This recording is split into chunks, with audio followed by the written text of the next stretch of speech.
Yes! Oh, man. Guys, you're in for a treat. I got the man, the myth, the legend, Luke G, the Luke G Field Review. Man, you too kind. You way too kind. If anybody's the myth and the legend, you the one that be doing it. You out here getting people money and stuff, telling them how to bet and everything. I'm trying, man. I had a rough year. I had a really rough year. There was some craziness in the NFL this year, man. Yeah, it was a rough year for me sports betting, but I got some action. I got a little bit of action right now. You'll never guess what team I bet on. What did you bet on? I'm curious now. You'll never guess what team I bet on. Oh my god! Are you talking about in the game today? No. I'm talking Super Bowl. I got a little action on the Super Bowl. But did you go with some, I don't know, the Chiefs? I might have. You know what? I think next week I'm gonna do like a prop bet special. Yeah, I got a little bit of action on the Super Bowl, but it was a rough year for me, man. But guys, man, Luke, we got a lot of Lions fans. A lot of people know who you are. I talk about you constantly, but for those of you who do not know who Luke G is, the link's in the description below. Go now, subscribe to his channel. You need to, but Luke, for those of you who don't know who you are, man, tell us a little bit about your channel.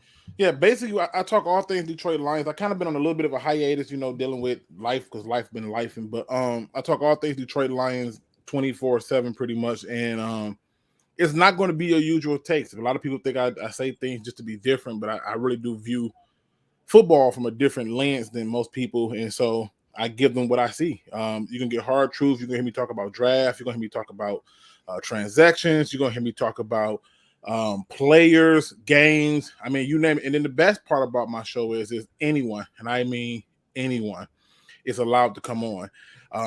That includes you. So when you subscribe to my channel, you are allowed to come on and talk to me, especially if I'm going to, like, if the Lions is going against one of your teams and you want to come on and say, Lions suck, good day. All right, have a good one. Like, that's how I am. I don't really care. So, but that's pretty much the gist of it. It's just me creating a platform that for us to be able to talk freely about, the Lions. One thing I will say is that you are objective and you are fair. It's tough to be that way when you're a fan, it really is. But the one thing, and you're kind of shortchanging yourself, is that even though you talk Lions, man, you could talk all 32 teams easy. Oh yeah, I keep up with most of the teams, especially when it's like the opponents we got to go against. I'm like, let me see what they're doing over here. Lord, gee, they did what? They signed who? Like I keep track of it, and I'm a football snob. I really am. I tell people all the time, I'm 100% a football snob. I'm the guy that could drive by and see a little kids football game, and I would stop and pay to go see them play. I'm addicted to football, so it's gonna be fun to talk about all 32 teams today, and what I think should happen with some of these things, and a host of other transactions. But I'm excited because it's been a while since I've been able to talk football. This is kind of like me coming back and getting back into my rhythm, Hey, well, I'm glad to do it, man. I mean, this is what I live for. Some people call me a sports junkie. I have no idea what happens in baseball, basketball, hockey. I have no clue. I just follow football. I'm obsessed. I'm a junkie, and I think it's one of the reasons why me and you get along so well is that we're just football junkies. It doesn't matter, I want to start off with kind of a curveball here. I want to ask you about Brady. Were you surprised he retired? And what's your opinion? I wasn't surprised. I was happy as shit. I mean, don't get me wrong. I'm a Lions fan, but I also like the Buccaneers and like the Seahawks. Those are my three favorite teams. And I was happy he retired. I felt that he should have not been brought back. I told people, no, we needed to move on as a Buccaneers fan, and they needed to do some things a little bit different. And then on the other end of it, I just felt like it was time. At this point, it's one thing to say I want greatness. It's another thing where you're just selfish. Nobody, like, you have the records you have, nobody's going to break. Even with a 17 or 18 game season, no one's going to break it. Nobody, right? Because they're going to have to play a significant amount of time to break it and then set new records. So you have already done it. And even if they do break all those individual records, who's finna get a ring for almost every finger? I mean, it's just not finna happen. So I was excited that he retired. And it was something that needed to happen a long time ago, in my opinion. But it happened when it happened, and that's a good thing, in my opinion. I just, for me personally, we could talk about how bad the Buccaneers line is if you want to put that out there. But the truth was, he just stands there, and there's nothing you can do.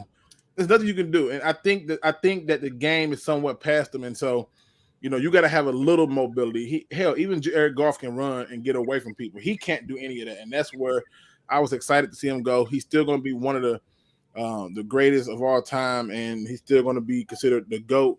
I just felt that it was time for him to go. It was perfect time for him to go. I actually thought he was going to end up in Vegas. I thought he was going to be a Raider next year. I was convinced that was going to happen. He was going to reunite with McDaniels, have a year out in Vegas. I mean, who doesn't want to go out to Vegas for a year? That's kind of what I thought he was going to do. I was kind of surprised, to be honest with you. I was surprised he just hung him up. But let me ask you this here, because you kind of hit it there. Is Brady the greatest quarterback of all time? No. No. Okay. No. Listen, that's going to be controversial to people. That's going to have people like, oh, he's automatically discredited. He don't know what he's talking about, right? But there are certain things that I look at, and when you're talking about the greatest of all time, you can make the argument for him, right? But people usually do that based on rings.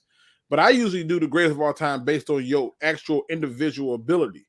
And if you stack him up to some of the other passers, the Joe Montanas, the Dan Marinos, you stack him up to, Peyton Manning, right? Mm-hmm. And just on pure talent, he was not the best pure thrower of the ball. He wasn't. He was fortunate in a lot of ways, and he was strategic later in his years to push his career further, and kudos to him for that. But the greatest of all time,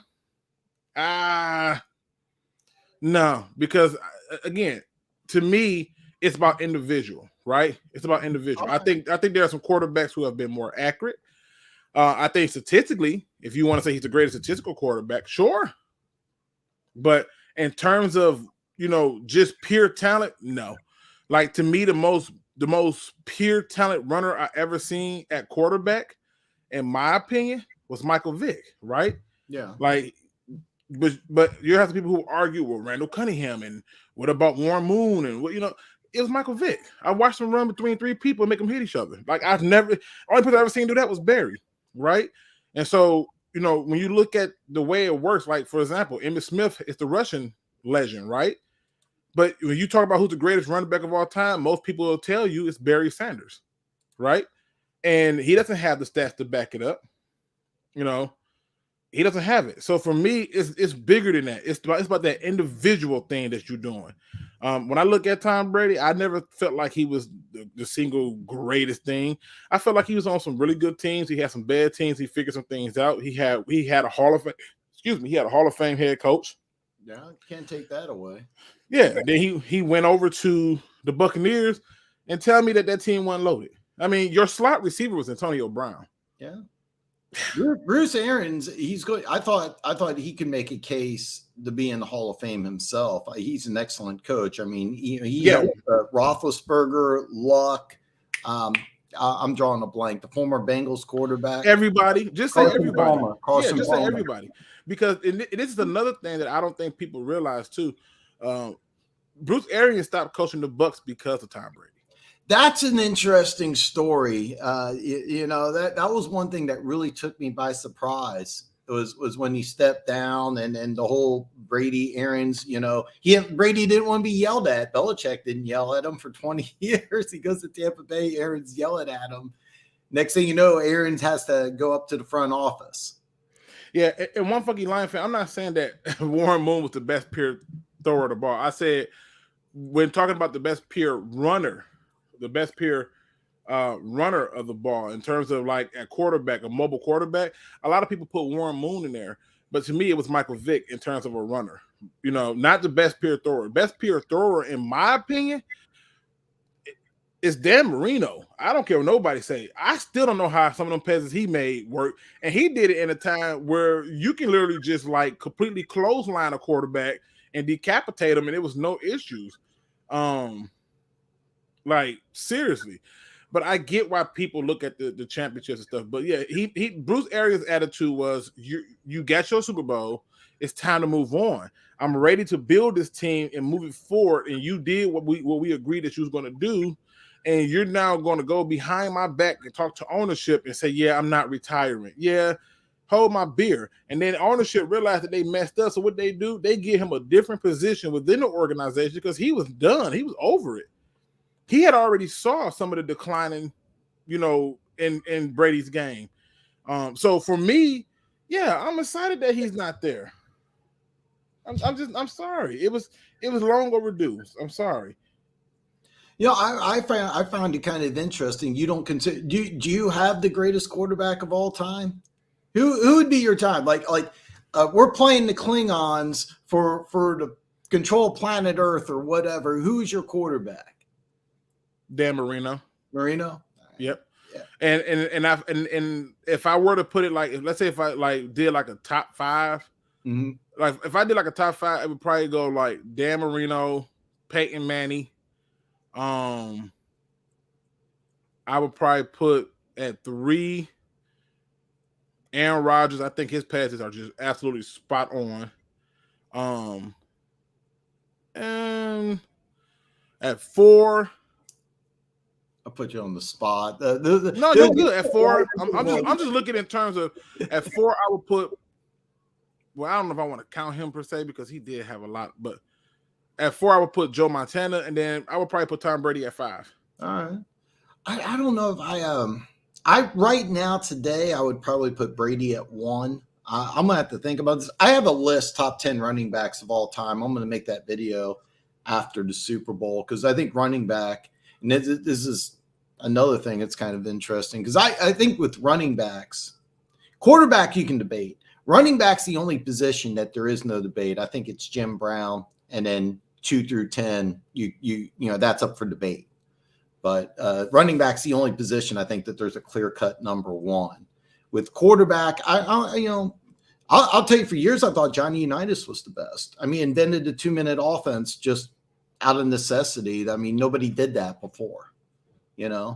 That's why I had Johnny U up there. But that's me. But I thought that was interesting, though. You got Brady at 5. Yeah, I mean, only reason I gave him 5 is because I do think he got better with time. Like he said, once he got the answers to the test, I get it. But again, when I'm looking at these quarterbacks, I'm looking at it and I'm saying, like, these are people I watched actually throw the ball. I can't speak for people I've never actually seen throw the ball, right? Yeah. Like, that's my issue. Like, I'm in my 40s, so I've seen a few people throw the ball, right? And, I get that winning, right? But winning is not a quarterback stat. Only people who believe that winning is a quarterback stat are stat junkies. And I say junkie in terms of like of addicts. Because the reality is how can winning be solely on the quarterback when it's a team sport? I've watched many games where certain quarterbacks did everything they had to do, perfect game, and the defense couldn't stop a nosebleed. I mean, with the Lions this year, you put up what 30-some points against the Eagles in their first game, and what was it, 38-35? Yeah, your defense can't stop nothing. You put 45 up against Seattle, you give up 48. Like, I've seen this happen time in and time out. I've seen quarterbacks. Joe Burrow is starting to move up that list in terms of an accurate quarterback, pure throwing power. What about Breeze? Why don't people call Breeze why doesn't Breeze enter that list? There's no quarterback more accurate than Breeze. Well, I think the reason Breeze don't enter my top 5 list is because it just boils down to who would I rather have throwing the ball at that point, right? And yeah. Marino is the best pure passer I've ever seen. We're about the same age. I'm 48. I think I got a few years on you, but yeah, as far as I think, Marino just best pure passer. He is. It's just the biggest. It's about being pure passer. I've never been one to subscribe to the idea that, is it has to be all statistics. Sometimes statistics don't tell you the whole story. Like, I'll give you a perfect example, right? There's a guy who statistically don't have big numbers, but he should be a Hall of Famer as a receiver. And that's Devin Hester. But why should he be in the Hall of Fame? Because he scared the hell out of people as a kick returner and a punt returner. He literally made it to where you was impossible to just play field position, because if you gave him the ball, shame on you. Shame on you. And he's not in the Hall of Fame. I'll give you another person, right? Statistically, though, right?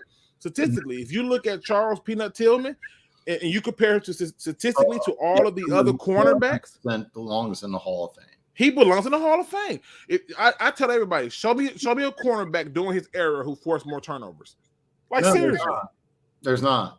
You know, so it's those little things stand out to me, and I just go by the individual stuff. I've never ever, and I never ever will, subscribe to the idea that wins and losses is a quarterback stat. It's a team stat. It's a head coach stat. It is not a quarterback stat. It's just not. Why should the quarterback get the loss because the kicker missed the chip shot field goal, or the kicker or the holder dropped the ball? That the Dallas Cowboys had a game where Tony Romo dropped the damn ball. Why does that get to go on him? Like, why? Like, you see what I'm saying? Like, come on. Like, there are certain situations where it's not the quarterback. So I've never subscribed to it, and I never will. No, I agree with you. I mean, Eli Manning won 2 Super Bowls. They scored 17 points and wins. I mean, that's not great.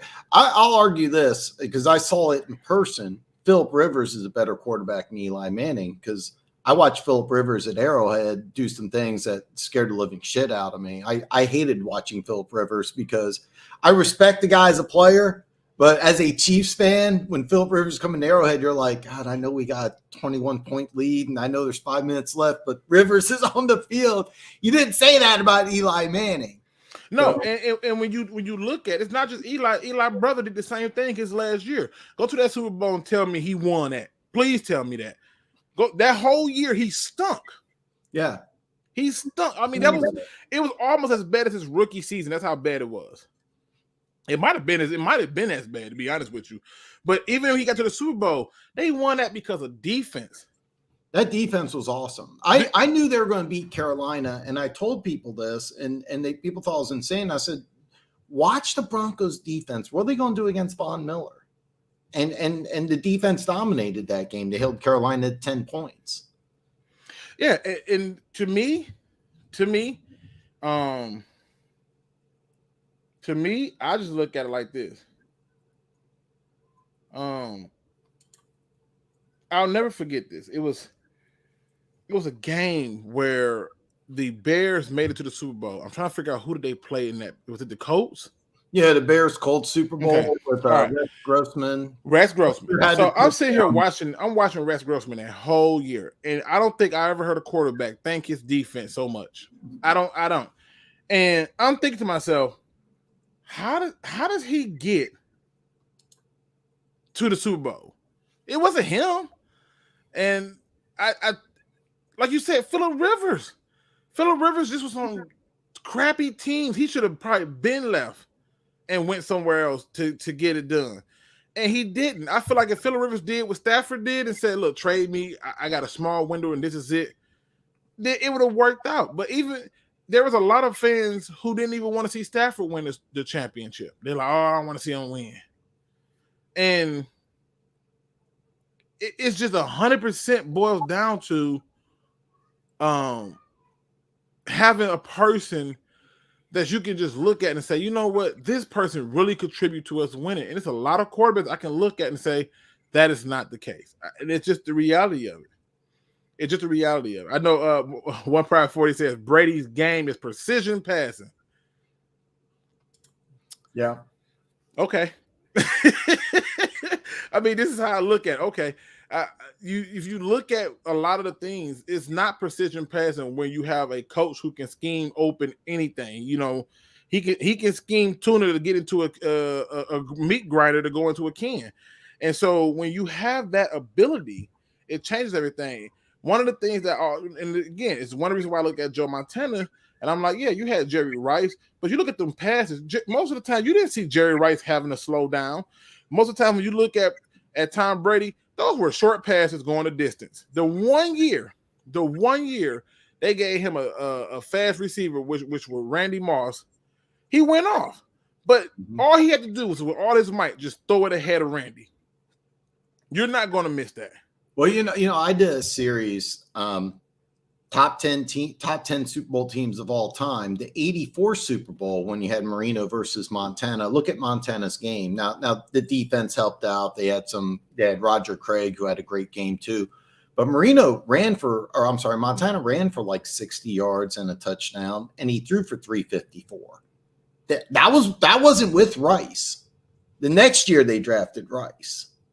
So, I mean, Montana did a lot of things even without Jerry Rice. Right. So people forget. Right. Which is one of the reasons why I have respect for him. It's one of the reasons I have respect for people like Stafford, because everybody thought that when Calvin left, Stafford was going to suck, and he put up better numbers. What can I say? Right? So, like, to me, I respect those guys who can do it. And it happens. Tom Brady, again, good player, a great player. I'm not taking anything from him, but to take greatest of all time, statistically, sure. You want to say greatest of all time, longevity, sure. You want to say greatest of all time, with winning a Super Bowl, get Super Bowl rings, if that's how your measure is, sure. But just having the stats is not enough. And like I said, the perfect example I give people, you get to have one running back, Barry Sanders or Emmitt Smith. I think most people would say Barry Sanders. I think most Dallas Cowboys people fans that know what they're talking about would say Barry Sanders. I know a Cowboys fan who tells me Emmitt Smith's the greatest running back of all time, and he's a Cowboys fan. They're drinking the Kool-Aid, right? Still. And he had to stay in longer than Barry to catch Barry. See, that's the part we don't talk about. When he stayed in longer to catch Barry because he knew in order for him to have that title, he had to get that rushing record, and he wasn't going to get it. And mind you, he did all that behind what they call the Great Wall of Dallas. It was a big ass line, like it was huge. But he had a Hall of Fame quarterback, one of the best. Michael Irvin's one of the most underrated wide receivers of all time. I love Michael Irvin, phenomenal receiver. Yeah, I just like I said, for me, it's individual talent for me. That's how I look at it when it comes to looking at the greatest of all time. Again, now keep in mind, I'm also a person who does not believe that Michael Jordan is the greatest NBA player of all time. I don't believe that. And the reason I don't believe that is because I watched the NFL, the NBA literally change the rules in the game to make him another marquee player because Larry Bird was on his way out. Karl Malone was considering on his way out. You had already lost all the big name people, Draxler and all these other people. You had Magic Johnson who was retiring, and they like, here's this young guy, Michael Jordan. And he could never, ever, ever, ever, ever, ever get past the Pistons, and they changed the rules. They did. It's the facts.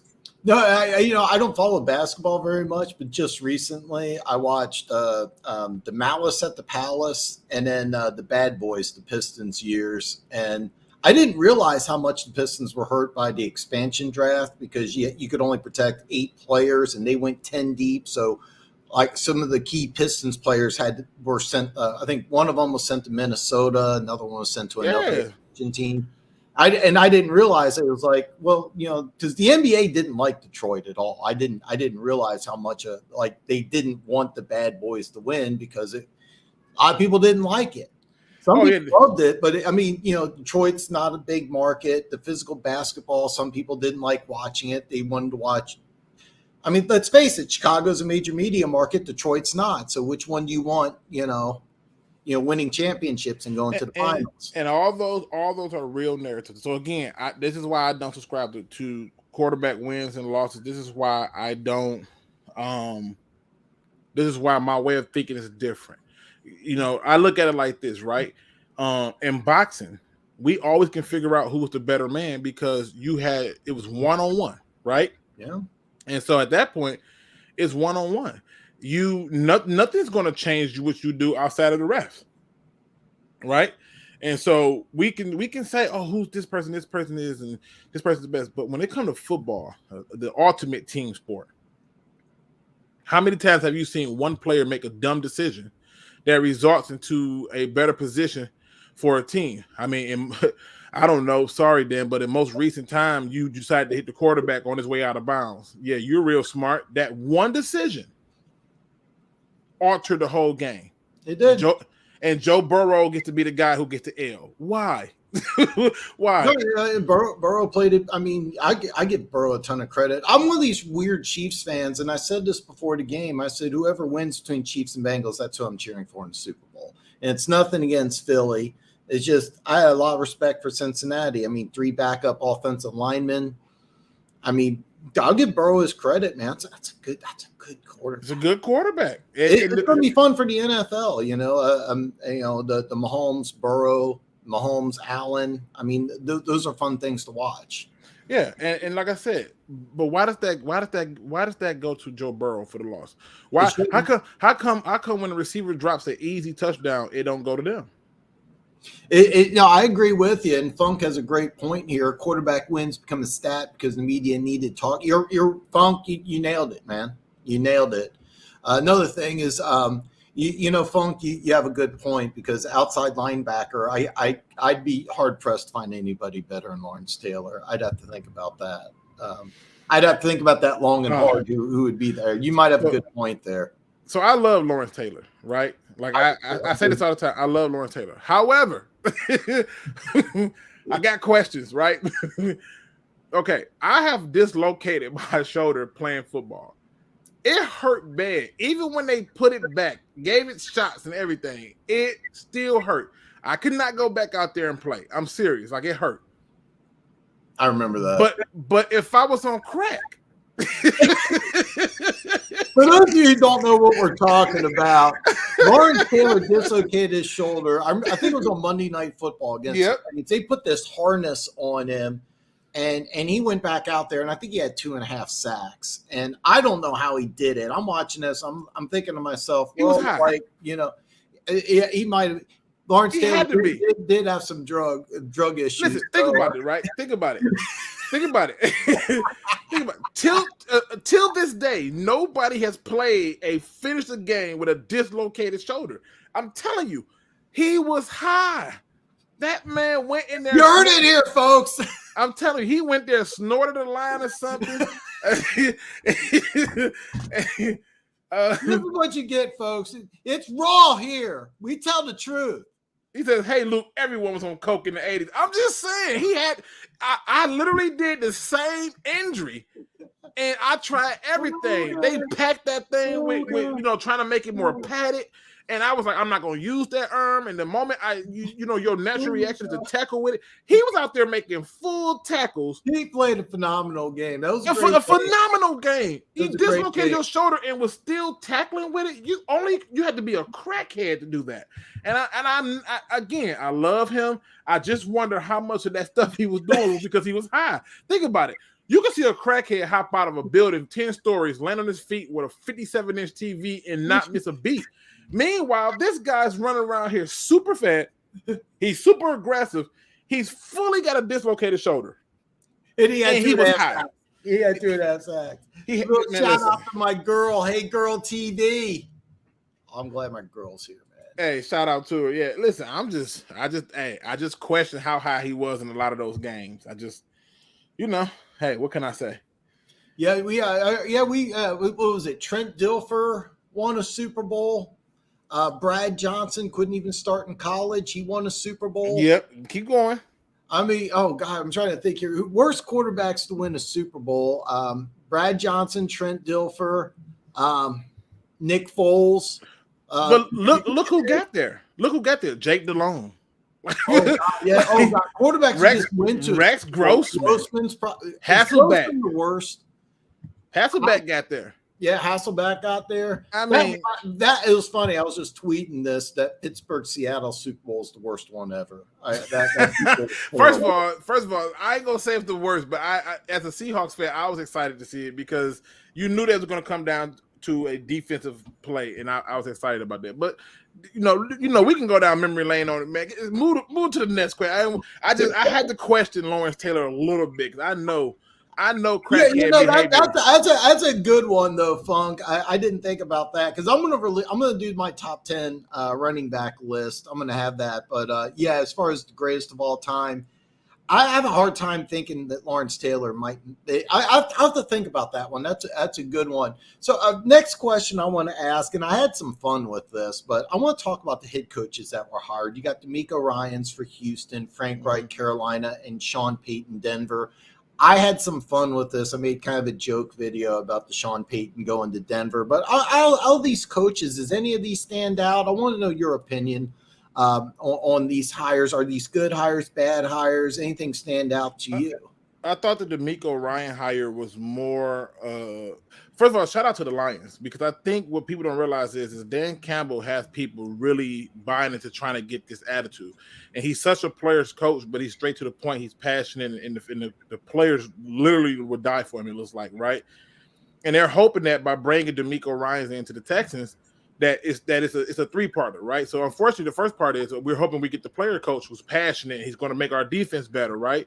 Then the second part of it is we're trying to avoid a lawsuit because we just fired another coach after 1 year who was African American, and the last thing we need while a lawsuit is going on is to fire an African American coach. So we, you know what? That's not what we did. We hired another African American coach. So you can't say we were racist.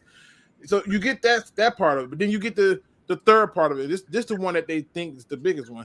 They believe that there's something to the former player becoming coach and its connection to current players coming up.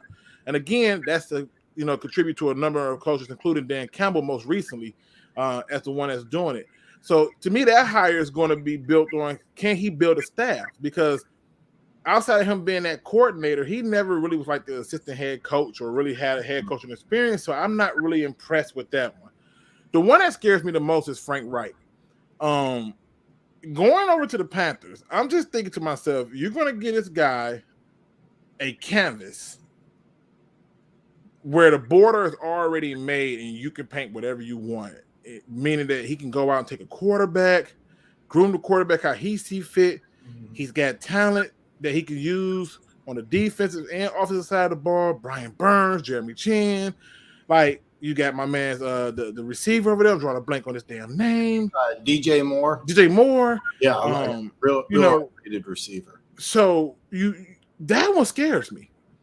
Don't forget Ike Ekwonu, their that's what I'm saying. Tackle. I fell in love with this guy during the draft process. I don't know how you're that big, and he looked like he was a tight end. Like he had phenomenal footwork. I mean, movement skills, ability, and he was a redshirt sophomore. He played really well as a rookie. I agree. I mean, he shut our rookie out. I was really upset about it. I was like, this is unbelievable. Yeah, he had a good game. Yeah, that was a good game. So, but again, that coaching hire scared me, and I was like, oh, okay. Sean Payton, this is an all-out desperate attempt. They essentially was like, we're gonna throw the kids in the water and see if they can swim. Oh, they're not coming up. Yeah. When you break down what they gave up to get Russell Wilson and Sean Payton, good grief. And the scary part is they have talent. They will be better. This was an outlier year for Denver. However, you're gonna have an even more difficult time building that team because you gave up most of your draft picks. Yeah, somebody on social media put who won this trade between the Broncos and the Saints, and I responded, the Saints got something for nothing. How's it a win for the Saints? I mean, they get extra draft picks. They didn't lose anybody. No, I think one of their defensive coordinators or one of their defensive assistants left. But I mean, head coach is intact. All the coordinators are intact. They're not losing draft picks. They get a number one this year, number two next year. They kick back a third. But I mean, how is that not a win for the Saints? I like to say I've gotten to the point where I can look at a trade and say two people can win because everybody's asking who won the trade between the Lions and the Rams. Both of them did, right? The Rams got their Super Bowl. The Lions got their draft capital, right? We're both happy. Mm-hmm. When I look at the trade for the Saints and the Broncos, I'm thinking to myself, like, they probably was going to fire Sean Payton before he retired, right? and then you managed to get a team to give you a first for him. So yeah, how did you not win that?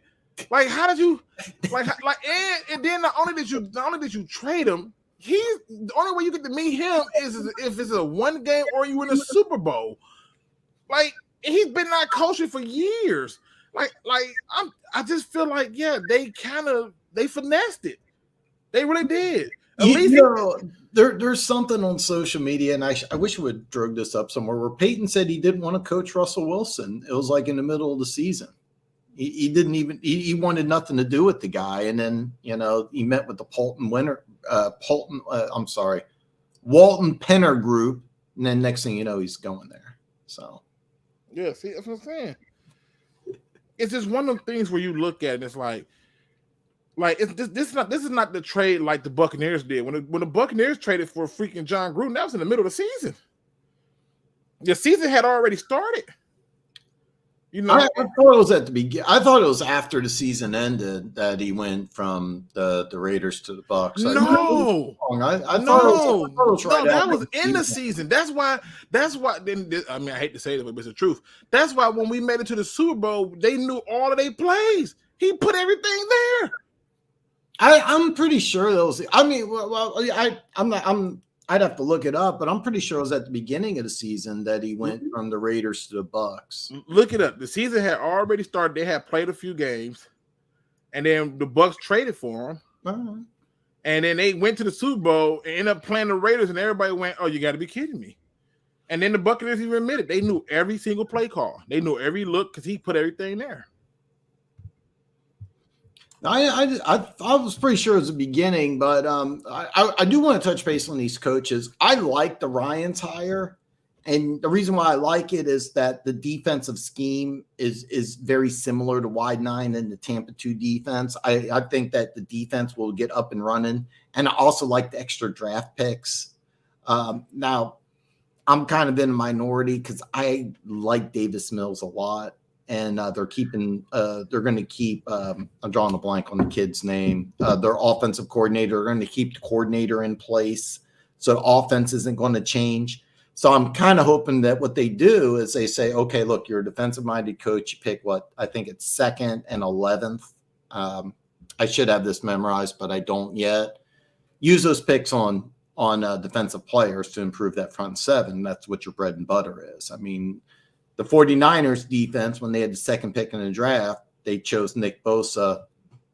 The defense changed almost overnight. And I think the Texans could do the same thing if they don't go quarterback. Now, if they go quarterback, throw everything I said out the window. But that's kind of my thought process. I agree completely with you about Frank Wright. You have a young left tackle, great young defensive talent. All he needs is quarterback. And you have extra draft picks from the CMC trade, so you can trade up. You don't have to wait. I think Panthers picked 9th. I could be wrong about that.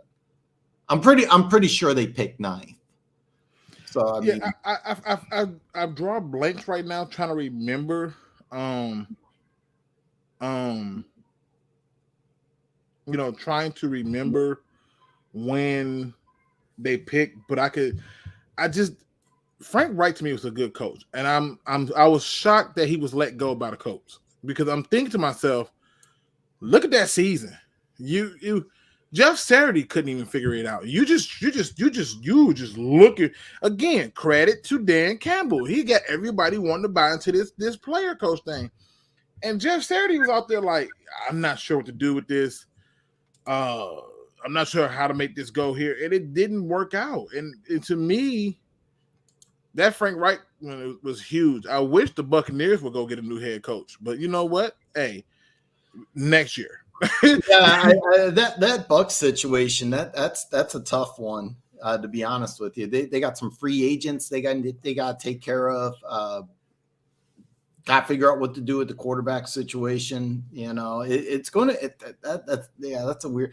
Let me ask you this here. I'm going to throw you a curveball, and so for those of you who don't know, if you come on my show, I send you an outline. I kind of give you an idea of what I'm going to ask. So I'm throwing Luke. I'm putting him on the spot here. All right, the Colts and Cardinals haven't hired anybody yet. Mm-hmm. Is there a good hire for either one of these teams? Is there somebody out there? Is there somebody you think that'd be a good fit? If I was the Cardinals, I would hire David Shaw, the former Stanford head coach. I have been a huge fan of David Shaw for the longest. I think that he's had the pedigree to do some things, and he's smart, and I think he can command the room. And if I was the Cardinals, I would look at David Shaw. Hell, if I was the coach, I would look at David Shaw. But the other name that jumps out to me, who ends up getting cut from his spot, that I believe can give you a fighting chance, is Byron Leftwich, and he's another one of those guys that I look at, and I'm mad at the Buccaneers release, because I'm like, you should have released Todd Bowles, but that's another story. And I look at that and I say to myself, okay, you have an opportunity to bring somebody in who can truly connect with your players, and Leftwich can do that.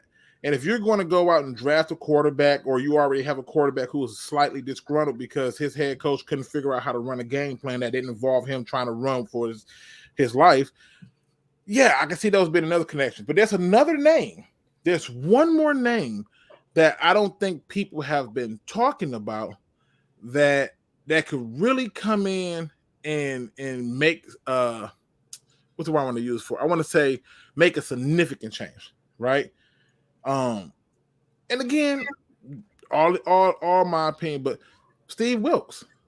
If I'm the coach, I'm looking at Steve Wilkes, because if I can get him to figure out how to make my defense operate, great. And all he had to do is find a coordinator for the offense, and we're rolling. But yeah, I see those two spots being up for grabs, and there's only one other coach out there in terms of the college ranks that I would probably look at, but I don't know. If I'm trying to rebuild something, I would want to dab in that run. But a guy who I think you can talk him to leaving the school. And again, but it's Jim Harbaugh. I think you can talk him out of it. He claims that I'm not going anywhere. Yeah, it sounds good. You were still talking to the Denver Broncos. I thought Harbaugh to the Broncos made a lot of sense. Yeah, he was still talking to him. I thought that was. I can't prove this. I think the Broncos' number one option was Harbaugh, and I think Harbaugh looked at it and he's like, "Nah, I'm going to pass." But that to me made a lot of sense. Yeah, 100%. It's one of the things. It's one of the things where it's like, look, let's just be honest about this. Let's be honest about this. Harbaugh is looking for a way out of Michigan. I think he got Michigan as far as he's gonna take him, and that's cool. But he's been under heat for a while. He was barely beating Michigan State, and he beat Ohio State back to back. You okay? But that Michigan State team you beat back to back, the offensive line is hot garbage, and there's nobody who can convince me that 79 from Ohio State should be an NFL tackle. It's not possible. I mean, you can run past him. He's a freaking turnstile. Oh yes, I'm sorry. Yes, he was traded in February. He traded in February. But I could have swore I thought the season had started. But I guess what happened was I think what happened was my brain is thinking that the season started because I remember us playing, like the Buccaneers playing them. So, in a regular season game. So yes, thank you though. Thanks for the correction. I just listen, y'all gotta excuse me. COVID really did throw my brain up. So I have to like people don't realize how much that ravaged your brain. Like I have to like Luke lived during the 80s, so that cocaine he was talking about there. Keys not here. Keys accuses me of being on coke constantly. Oh my God. Just sugar-free energy drinks. Listen. And I'm talking football. I get jacked up. All right, I get jacked up. Plus, I got Luke G here. How can you not be jacked up around Luke G? I mean, yeah. Yeah, and again, listen, it's one of the things where like I love talking football. I love talking all 32 teams. I even thought about doing all 32 teams, but I feel like the Lions is still underrepresented. They're still not getting their due in the media. And when the Lions beat the Packers, it was about what the Packers didn't do. That you know what? Normally I would argue this with a fan, but you're really right about that. Nobody talked about the Detroit Lions. They talked about, well, is Aaron Rodgers coming back? Is he going? Now the talk is Jets, Raiders. Yep. And it's going to be fun to talk about for the next 3 to 6 months or whenever Rodgers decides he wants to make a case. But yeah, you know what? Those are great names. It's funny. I have the same names. I just have them flipped. I think Wilkes would be perfect for Arizona. They fired him at the 1 year. I know. I thought he got I thought it was a bad deal. I don't think he should have been fired in the first place. But I don't think he would go back. No, I mean, listen, that's like getting with the girl that you just couldn't wait to get with, and she you come home and she's with your brother or your friend. I'll take you back. Yeah, you got. So I don't know if you can. I don't know if you can get him to go back there, but you'd have to pay. You'd have to pay a lot of money, and I don't know. But in my opinion, he should have been fired after that first year. And the reason I say that, he has so much talent on that team to stink that bad. You wasn't rebuilding. It wasn't like you was in the middle of rebuilding. I remember they had a ton of offensive talent. I remember that season because they had Bradford. They drafted Rosen at 10. Yeah. And they had to throw him in there. And Rosen, I have no idea because coming out of UCLA, I thought he was going to be really good. And he's been on like 6 teams. Somebody'd have to tell me. I got a feeling he's just a complete asshole. That's just my thought. I think he's just like he's somebody nobody likes or something. He's just got that personality. I think in the quarterback, in Rosen? Yeah. I think in the quarterback rooms, I think Rosen's just got to be an asshole or something. He's been on like 6 teams because watch him out of UCLA. Rosen like a top 5 pick. Rosen has the world's greatest. Well, I'll tell you, so he had the second world's greatest resting bitch face, and that's the problem. I think his nonchalant attitude is what irritates people. Jay Cutler had the same problem because it just seemed like he didn't care, and now they're accusing Wilson for the Jets of having that same problem.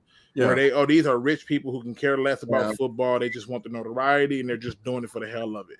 And a lot of it, I don't think it's that. It's just that what are you going to say to combat that? It's all shut up and let me play, or you know what I mean? So, but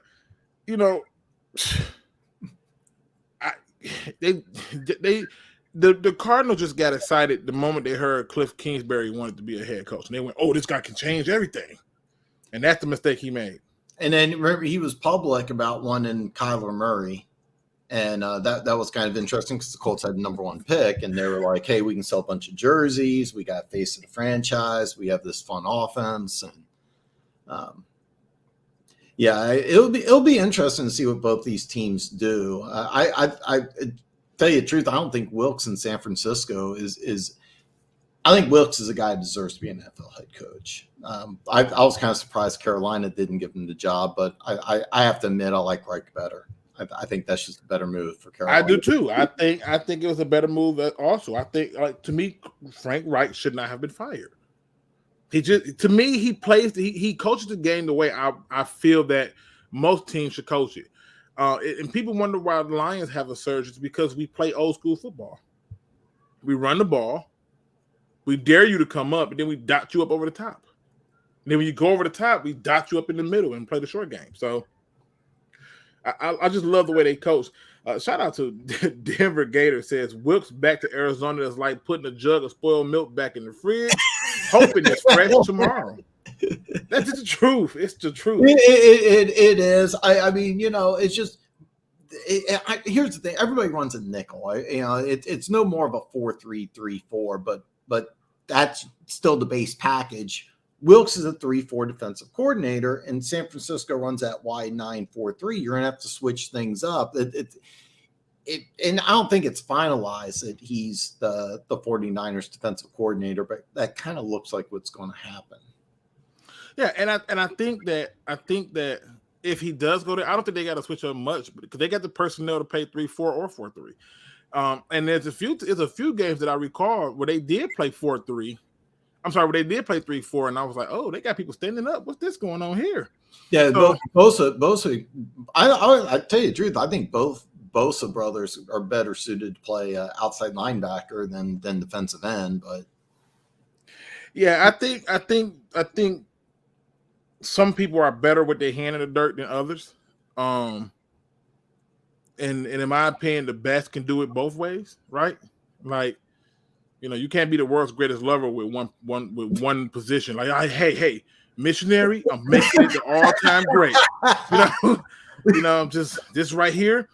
Yeah, I know you like other things, but this is the one where I'm at my best. If I change it, you're not going to get the full me. It's just not going to work. Hey, anything goes here, folks. Anything goes. Anything goes here, folks. Lucci just proved it, man. Yeah, I'm just saying, you gotta be mindful of it, and so I think that these players is, I gotta have my hand in the dirt, or I don't gotta have my hand in the dirt. It's like, no, you gotta be able to do your job when it's asked of you. No ifs, ands, and buts about it, and that's just the reality of it. You got a great point, and versatility is kind of key. If you can only do one thing, that it doesn't work in today's NFL. No, it doesn't. I mean, you have to be versatile. You know what I'm saying? Like I, one of my things, I'm praying that the Lions call up the Cardinals and be like, hey, Isaiah Simmons, and they go, yeah. You want to move him? Because I might be able to do something for you. Because I want that guy to be aggressive. So I want the guy who can be versatile. You can move him around like that. That's huge for your defense. It really is.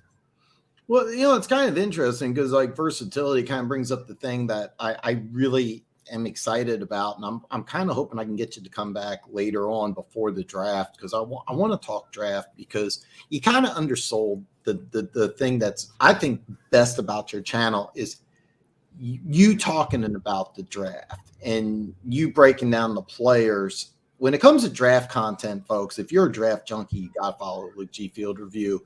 I'm kind of curious, like when you're looking at players, what is it that sets you apart? Because like I watch a lot of other YouTube channels and I try to pick up different things, but when it comes to draft content, like you're just you set the bar to another level, man. What is it that you're doing different that other people need to do?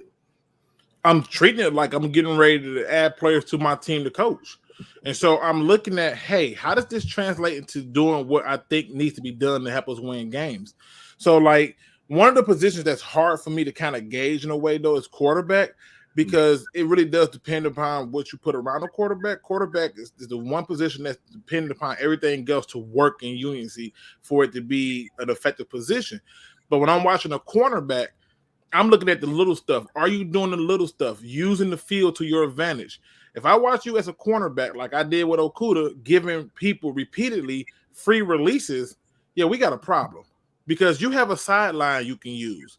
You have to be able to get him to guess and play mind games with him. If you beat him up early and press, and now all of a sudden you stop, he's going to start like slowing down, trying to anticipate you putting hands on him. So you got to play these games. And when it comes to contact, are you really trying to make the play, or are you just trying to make it look like you want to make the play? Because I look at that too. And I look at, did you stop before the whistle was blown? Did you run out of gas when you were in position to still make the tackle? All those things make a difference. When I look at D tackles, I'm looking at what's in your arsenal, because you're not going to bully your way to every single quarterback. You're not going to swim move your way to every quarterback, and you're not going to spin move your way. What's your counter move, right? What's your counter move? And what's your point of attack? How fast are you getting off the snap? I'm looking at all those things, right? I want to know, what do you do when everything is going wrong? Are you still pushing the other people next to you? Let's go. We got this game. Are you just laying an egg? What happens when you get beat on a play? How do you respond? So all those little pieces, I put it together. At linebacker, what was your first step? What shoulder did you have out? It's the little stuff that I look at that I'm like, hey, he don't even have his outside shoulder free. This is why he got blocked inside and looked stupid, and now he's in trail position trying to run after them. So all these little things that I'm looking at seem so minute. It's like, oh, it's got to be so complicated. So no, it's not. It's the little stuff, because the little stuff become big problems. When I watch cornerbacks, and every time I watch them, they got their arm around a player's waist, like how I saw Okudah versus Michigan. I said the receivers was killing him in that game. And the entire time he was holding, but because he went to Ohio State, the refs didn't call it. And guess what? I came out and made a video. He's not worth a top 10 pick, let alone the top 5. I remember that. I remember that. And I got chewed out for it. Now I look at everybody's like, oh my God, this guy's right. It's the little stuff. So I look at the little things. I don't care about the highlight where, oh, look at this. He made a great catch here. Did he use 2 hands or did he go with 1? So to the 1-hand catch to me is annoying. Because ever since Odell Beckham did it, every young guy comes in thinking, I got to make this 1-hand catch. It's not even contested. I got a 1-handed. 2 hands to get you the ball. That bothers me. Are you for receivers, one of my big pet peeves with receivers are you running the route still like really full speed hard when you know the ball's not coming your way? And I see a lot of receivers who don't do that. And that's a tell for me. When I play football, if I saw on film, hey, when this guy's not running hard, the ball not going that way. Oh, I knew immediately. I just look over at him. Oh, he came up the line slow. To the left I go. That's how simple it was to me. That stuff matter. You do everything hard. You fake it until you make it. And if you're not doing the little things, then that's the difference. I think most people just look at it and they want to sound like they so technical and see, this guy's here's a 3 tech and he's a 5 tech and all this stuff that the average fan don't understand and can care less about. No, let's get to the nuts and bolts of it, right? You got one-on-one blocking assignment as a defensive end. Did you win? You didn't. Well, why not? Oh, because you couldn't just bull rush past him. Got it. Well, let's see how many times you bull rush this game. Oh, so that's your power move. Got it. What's your counter? You don't got one? Yeah, you can't be my DN. And this whole idea that, when they get to the NFL, you can teach them. For what? You know how many players have been brought to the NFL with God-given talent that you couldn't teach? Have you forget Vernon Gholston? Have you forget Courtney Brown? Oh, yeah. Like these people with God-given talent, we forget them. People forget Aaron Curry. All the guys tore the combine up, ran everything, and they didn't do the small things. We seriously, we could go through about guys that just aced the combine, that had all the physical tools, and they fizzled out in the NFL. I wish I could bottle up what you just said and like repeat that over and over and over again, because I'm gonna tell you something. If you're a draft junkie, this is why you got to follow Luke G. Is for that rant that he went on.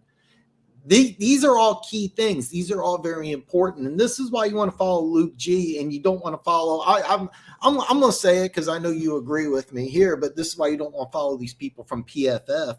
They're looking at metrics that don't make any damn sense. You want to follow somebody like Luke G, who's actually breaking down the film and give you the real information, not some made up crap.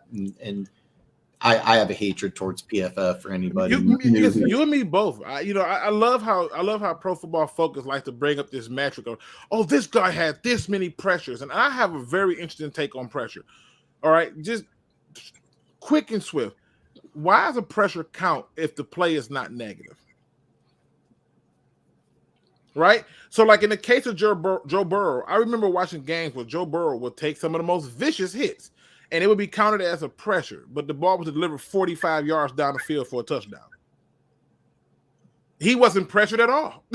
Why did the defensive player who didn't do anything right get credited for a positive stat? No, the PFF metrics don't make a lot of sense at all. It's something that one of my regulars, he hadn't been on for a while, he tried using a PFF stat why Orlando Brown was not a good left tackle. And I said, what? No, don't get that PFF stat out, because he called Orlando Brown average at best, and he used the PFF stat. And I was like, nope.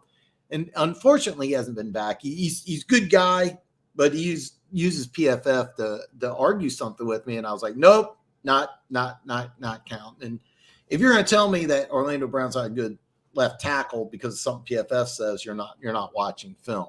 And me and you, we're football junkies. We like watching film. We know a little better. So give a shout out to A Life with Lala, who also has a fantastic YouTube channel. Check her out. Let me ask you this here, Luke. Are you starting with your draft content already? No. So, I had a few people to transition this year. I've been to maybe 9 or 10 funerals since the middle of December to now. And I took a bit of a hiatus to get my mind right, do self-care, and to basically just take in the fact that, like, hey, I lost these people, they're not here no more. And so ironically, I've been doing my studies and writing my notes. I just haven't made the videos yet. And what I'm doing is I'm trying to keep it specifically to what the Lions' needs are. So I've been polling the people, asking questions like, hey, what are their top needs are and stuff. I want to know what the people think. And then I'm looking at people at those positions, and then I'm breaking down what I see. Like right now, everybody loves the cornerback out of Illinois, Devon Witherspoon. Mm-hmm. And I'm gonna set the world on fire with this one, but he's a safety. And I would not draft him in the NFL to play corner for me. He would have to go to the way he plays is 100% a safety. Well, it's funny that you say that. I haven't had a chance. I've been watching. I've been going over mock drafts. I've gone over a couple dozen mock drafts. I did a few on my own. I used to use the Draft Network quite a bit, but they changed some things where they used to have a free mock draft simulator. Now you have to pay just to use it. Yeah. And I'm like, I'm not doing that. Nope, I'm not doing it. I know it's cheap, but still, if you're going to charge me just to do like a free simulation, now I'm going to go. I've been using Pro Football Talk because they have this a free tool that has some trades. Some of these trades don't make it. By the way, nobody wants to give you, for those of you doing your own mock trades, nobody wants to give you 4 extra draft picks. I'm just going to tell you that right now. Don't be trading down in the first round 6 spots and getting 4 extra draft picks in return. I don't want to see that mock draft. All right. I've seen a lot of that from people. So I'm just letting you know that right now. I don't want to see that mock draft. I love the mock draft where they have the Lions like picking up like 15 picks and getting all the top players in like the 5th and 6th. I'm like, what world? Oh God. I should send you some of these I've seen, Luke. One guy traded oh God, what was it? They traded down. I want to say they traded 6 to the Jets, got 4 extra draft picks, and like in the 4th round they got I think it was Witherspoon out of the corner of Illinois in the 4th round. Safety. Like start getting used to the word safety because I have not. Okay, so I've only seen the name. I haven't watched him play at all yet, so I have no idea. When you watch how aggressive he is, and how he hits, and how he looks to hit, he's a safety. He's Cam Chancellor. That's what he is. He wants to annihilate you. He's a big guy who's rangy, who wants to annihilate you. And I watch him play the cornerback position, and I'm like, all his best highlights are against trash teams. I'm not being funny. They're like, I mean, like, oh yeah, you beat BYU, or you're playing against BYU. Okay, like oh, it's Coastal Carolina. Oh, whoa, way to go, right? Like, if you look at it, even if you look at his highlights, right, just watch his highlights and write down the teams that he's going against. You're gonna be like, oh, that wasn't a really good team. And then there's a few plays he made against Michigan, right? You're like, oh, he made a few plays against Michigan. Until you realize that the receivers worked them over and you watch every snap, and it's like, oh, okay, well, he made a play here and there, but now is there like athletic upside to this kid that is putting up? Because I've seen a lot of mock drafts where he's going 6, and I'll be honest, I haven't watched him play, so like I know very little about the guy. All I know is that there's a lot of mock drafts having him go number 6 to the Lions. So like, I think he's like 6 foot, like 6 feet or 6'2" or something like that, or 6'3". Like he's a bigger corner, right? Like he's a really big corner, but when you watch him, it's all of it. Like my soul says he's a safety. No, and the reason I get that is the same reason I get when I watch Okudah. These guys love the contact, but their skills on playing the ball and playing the play, I'm not impressed. I'm not impressed. Like, it's really weird because I've been paying attention to the draft and his name wasn't mentioned at all. And then all of a sudden, boom, top 10. And I have no idea what happened. I don't know if he had it's because I'm gonna tell you the truth. It's because he was knocking people out. That's the truth. He was knocking people out. one of the plays you're gonna see the most, I want to say, was against Utah. The running back out the backfield, I mean, totally just he took everything that man had. He took his pocket change, his girlfriend, the car keys, the house, the dog, the wallet, the bank account. Like that hit he laid on him was spirit changing. Like his soul was different after that. I guarantee it. And I'm sorry, Witherspoon's a safety. I saved it. Even in my Discord, right? There was a guy in my Discord, shout out to my man Will Birch, who made this statement, and everybody jumped on him. It was like, oh, he's not a safety. Why everybody want to switch him to? He's a freaking safety.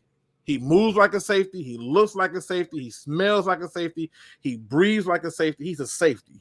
I can't wait to start watching because I got the NFLPA, the College All-Star game, and I got the East-West Shrine game on my DVR. I haven't watched those yet. Witherspoon isn't playing in either one of those, but I'm going to dive really big into the draft. And you kind of, I'm leaving this comment up here because this was kind of a question I was going to hit. I think the draft gets really interesting at number 6 when the Lions pick. Now, I've seen a lot of Lions fans that want to trade the pick, but I'm gonna put you on the spot here, Luke. The pick comes at 6. You're not able to get a trade partner. All right, you're not able to get a trade partner. You got to make the pick at 6. What is the position, and is there a player that you like? The position is quarterback. Oh, and you heard it here. In my opinion, there's a few quarterbacks that I personally like, but the reason I would take the quarterback at 6 is because guess what? That draft is still going on. And at some point, somebody's going to have to call you up and say, hey, do you really want to keep that, or do you want to trade me that quarterback and his rights, and you get my pick? Then the Lions can say, yeah, sure, I'll take that and get it done. But the problem is this. When I look at the Lions pick, the reason the quarterback at that point makes sense is because, let's say, for example, Jared Goff performs again this year, right? Mm-hmm. That means next year he's going to come up on a contract. Maybe that might be the time for you to move on from him and move into the new guy, right? You can do that. Or let's say he's still playing great and you want to extend him. Now you still at least have a legit backup that can push him, and a legit backup that somebody's going to call you because they're going to say, hey, I want that guy. He's over there just wasting on your team, man. Let me get that guy for something. And now you got a trade piece. But if you go out and you draft, say, a D tackle, and that D tackle don't pan out like Levi Onwuzurike, you don't get no trade value on that. You get a dead pick. And then the name of the draft is get the pick right. I don't care who you take, get it right. And so, to me, I'm looking at it like, I don't see why most teams don't do this in the first place. I can have my quarterback, like the Chiefs, to me, you got Patrick Mahomes, right? Mm-hmm. He's going to be there for the next 6 years. At least the next 4 to 5, right? Why would you not take a quarterback this year? Well, I know Andy Reid loves having an over 30 backup with experience. That's been an Andy Reid staple. Right? But what I'm saying is imagine if Andy Reid decided to be different and say, you know what, I'm going to get a guy that can keep my quarterback knowing that, hey, there's a guy over your shoulder. And if it don't work out, I can still trade him and get something. Matter of fact, he did that in Philly with, I want to say Kevin Kolb. Somebody hit me up. That's incorrect. The kid out of Houston, I want to say it's Kolb because I remember he hated Philly. So Kevin Kolb. I want to say that's the kid's name. It was a 2nd round pick when they had Donovan McNabb. Oh, Cobb. Okay. Cobb. Yeah. I remember he hated Philly. And he's like, you know, hey, I'm kind of a cowboy. I grew up in Texas. Philly's not really my place. And I'm like, unless you're already out of Philly, don't say stuff like that. don't say stuff like that. Philly's not for everybody. I get that. Don't say that in Philly. Come on now. You got to be smarter than that. But I remember they drafted him in the 2nd round. The push McNabb, and I remember I don't think they got a 2nd round pick, but I do remember Andy Reid traded that guy and he got some picks. But where they drafted him at? You remember where they drafted Kyle? Second round. But you remember, even that they drafted him in the second round, they were still able to recuperate something. Yeah. Let's go to Courtney Brown. What did the Browns get for him? Oh God, I you know what? I want to quote you, and I could be off. I want to say like a 6th round pick. This is the number 1 pick in the draft. Hold on. Let's go to another player. I give you another player, right? I give you another player. I'm not gonna say he fizzled out. But he was more of a one-trick pony who wasn't consistent. Look at Jadeveon Clowney. Yeah. Okay. Right. Yeah. Let me see here, because I remember to see. Okay, so it's actually funny. The Seahawks used one of the 2 first-round picks from the Chiefs. They parlayed that. They traded down, and they ended up giving up a 3rd. And he was in Seattle for 1 year, and I think he was injured half the year. Yep. He's a one-trick pony. And by the way, don't give me this. Oh, he can stuff the run. You know what? I might be able to take a bullet in my shoulder. It doesn't mean I'm going to do it. And right. Clowney doesn't like to tackle. Look, he likes to tackle the quarterback, but I mean, could he stop the run if he really got motivated? Maybe. Nobody knows, because what's he been in the NFL? 10 years now? Listen, he just recently said something to the effect of he got to find a team dumb enough to overpay him now. Yeah. I was like, what? And as soon as he said that, the Browns cut him. So, I mean, that lets you know what's going on. But I got one more for you. This one's going to kind of hurt, though, okay? All right. Remember Don Terry Poe? I remember Don Terry Poe. For those of you who don't know, Don Terry Poe was going to be a 3rd or 4th round pick. Had maybe the greatest combine I ever seen in my life. I mean, the dude was legitimately 340 and ran like a linebacker, ran like a 4.82, ran drills like he was a linebacker. And here's the deal with Don Terry Poe. His first year, he was so-so. Andy Reid came in, they switched defenses, had 2 really good seasons, had back fusion surgery, and just fell apart. I mean, give him credit, because like, they're talking about him being out the whole year. He didn't miss any games. He was like, when you're 340 and a player can one-on-one block you and drive you back, that's a problem. And that's what happened.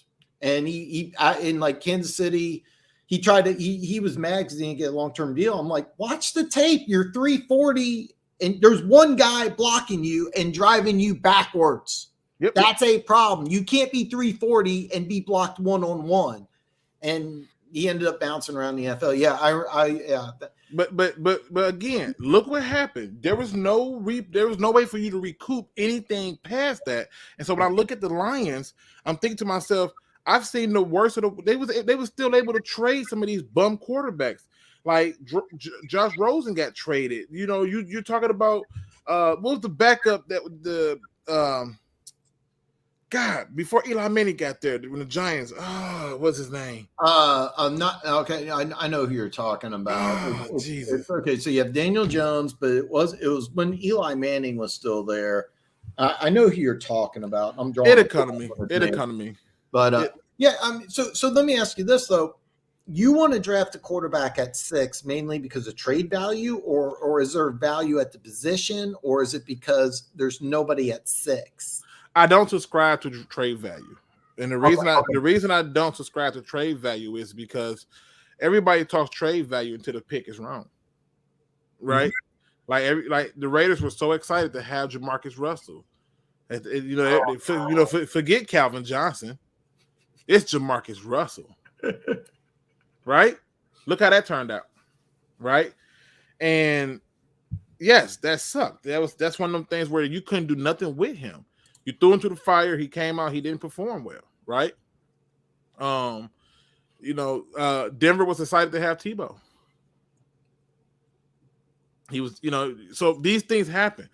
But when I look at it, I'm saying to myself, how can I really force somebody to trade with me? And if they don't want to trade with me, how can I start my process where I'm probably not going to be picking 6 no more? So I might as well start to get the future now.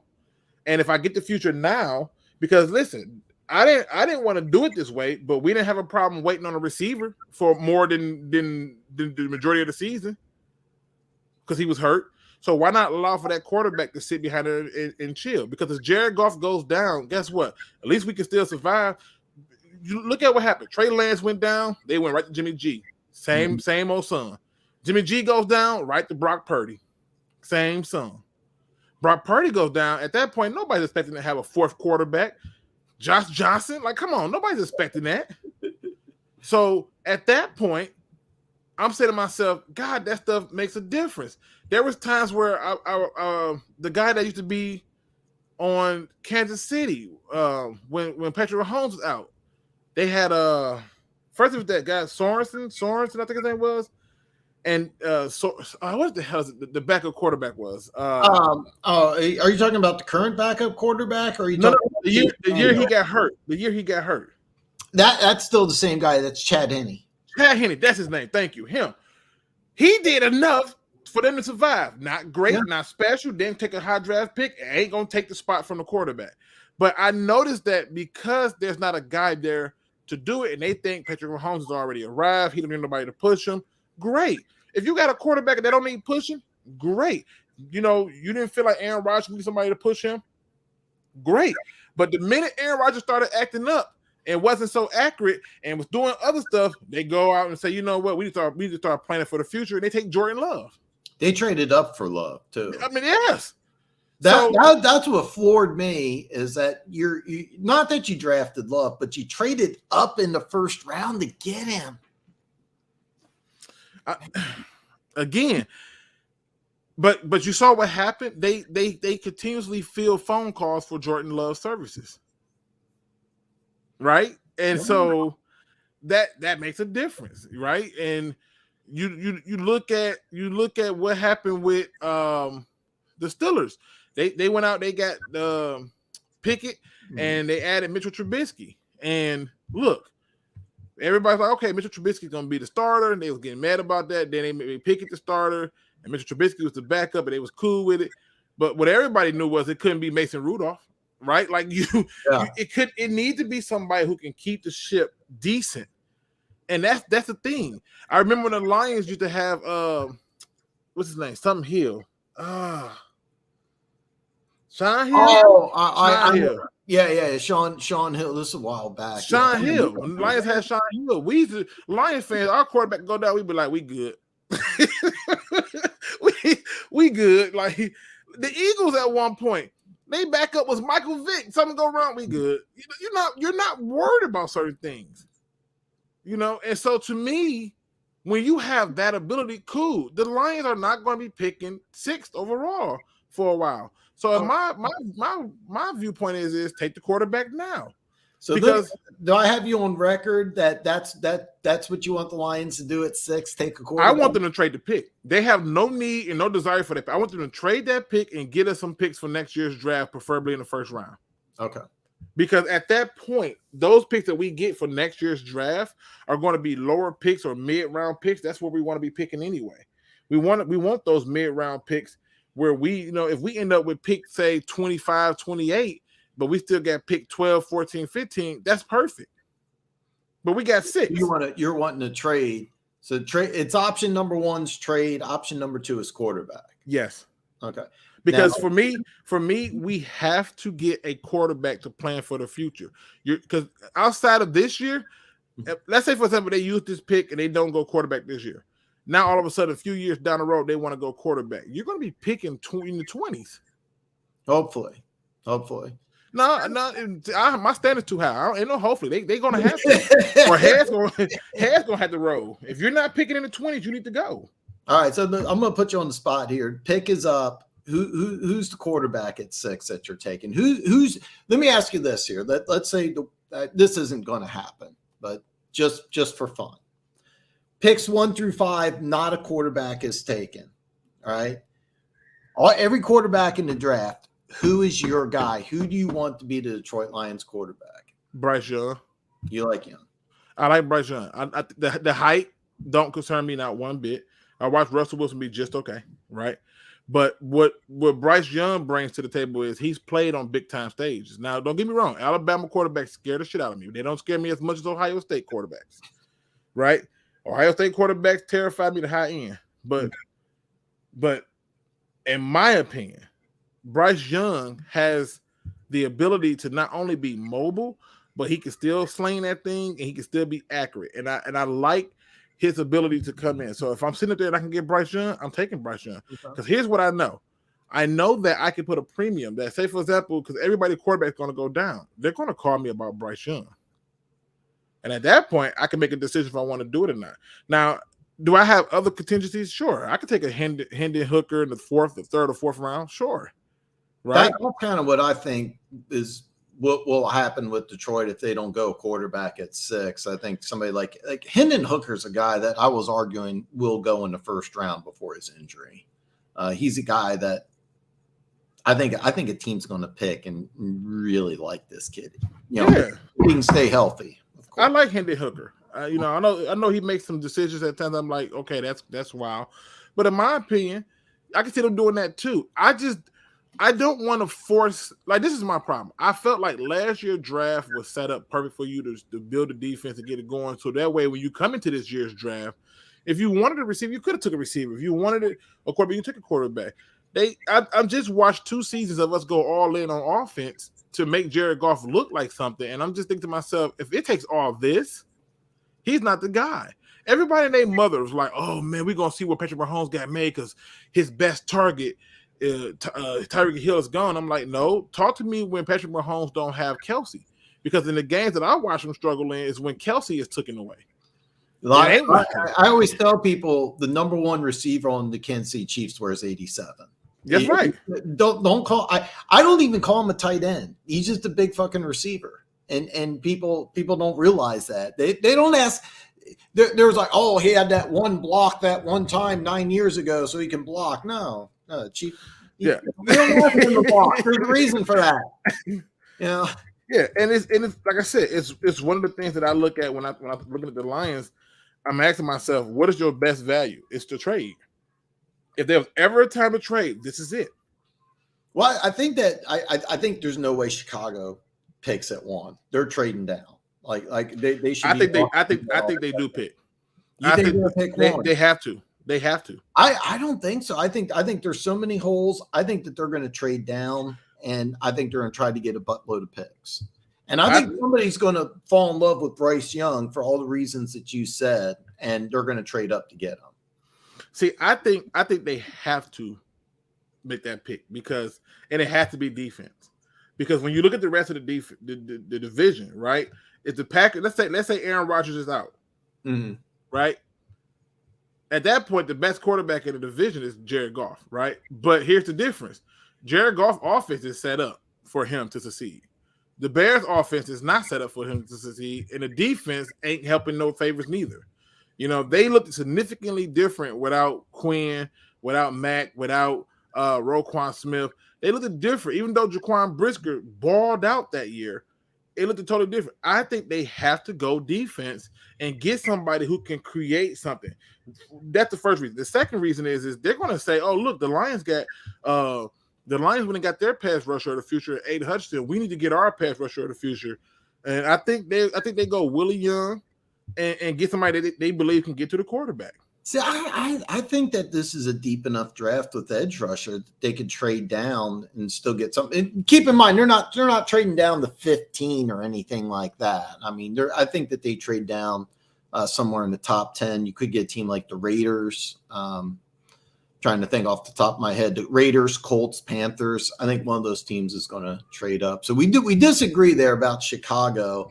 I don't know if the Raiders would trade up for a quarterback, let alone the Colts could, and the Colts wouldn't do it neither. You know why? Why won't the Colts do it? Okay, so let's just play devil's advocate, right? All right. We know the draft order at this point. We know that number 2 is going to be the Texans. They're taking a quarterback. You know, I'll debate that because I think the Texans, if they're smart, would stick with. Now, keep in mind, I got big man crush on Davis Mills, but I think they would go with Davis Mills. Well, let's say they do go with Davis Mills, right? Mm-hmm. I still think they get the quarterback for 2 reasons. Again, there's more value in having that quarterback in case Davis Mills can't play. Name it. Who's the backup to the Texans? to Davis. You know, I have no idea, and that's my point. It was that kid who took over, and he's not starting quarterback. But that's my point, though, right? So you figure, okay, let's just say hypothetically they take the quarterback, right? Arizona ain't drafting no quarterback. No, I think Arizona trades down as well. So you may have a trade partner there, right? But we know they're not taking no quarterback. And here's the coach coming in at 4. Why would I trade up to take a quarterback and I could just sit here and get who I want? You know, that you kind of got a good point there. I didn't think of it that way, but I'm still going to go on record. I don't think that the Bears are going to pick at 1. I'm going to have them picking at. I was trying to pull up the draft order, and there's one team that I think would be gutsy enough to go from their draft position to get that quarterback, and who's willing to pay that price it's going to cost to move, and that's the Seattle Seahawks. They already have their running back. They have an offensive lineman that they've added, and they got a little cap space that they can use for free agency. I can see them moving up and saying, you know what, we want Bryce.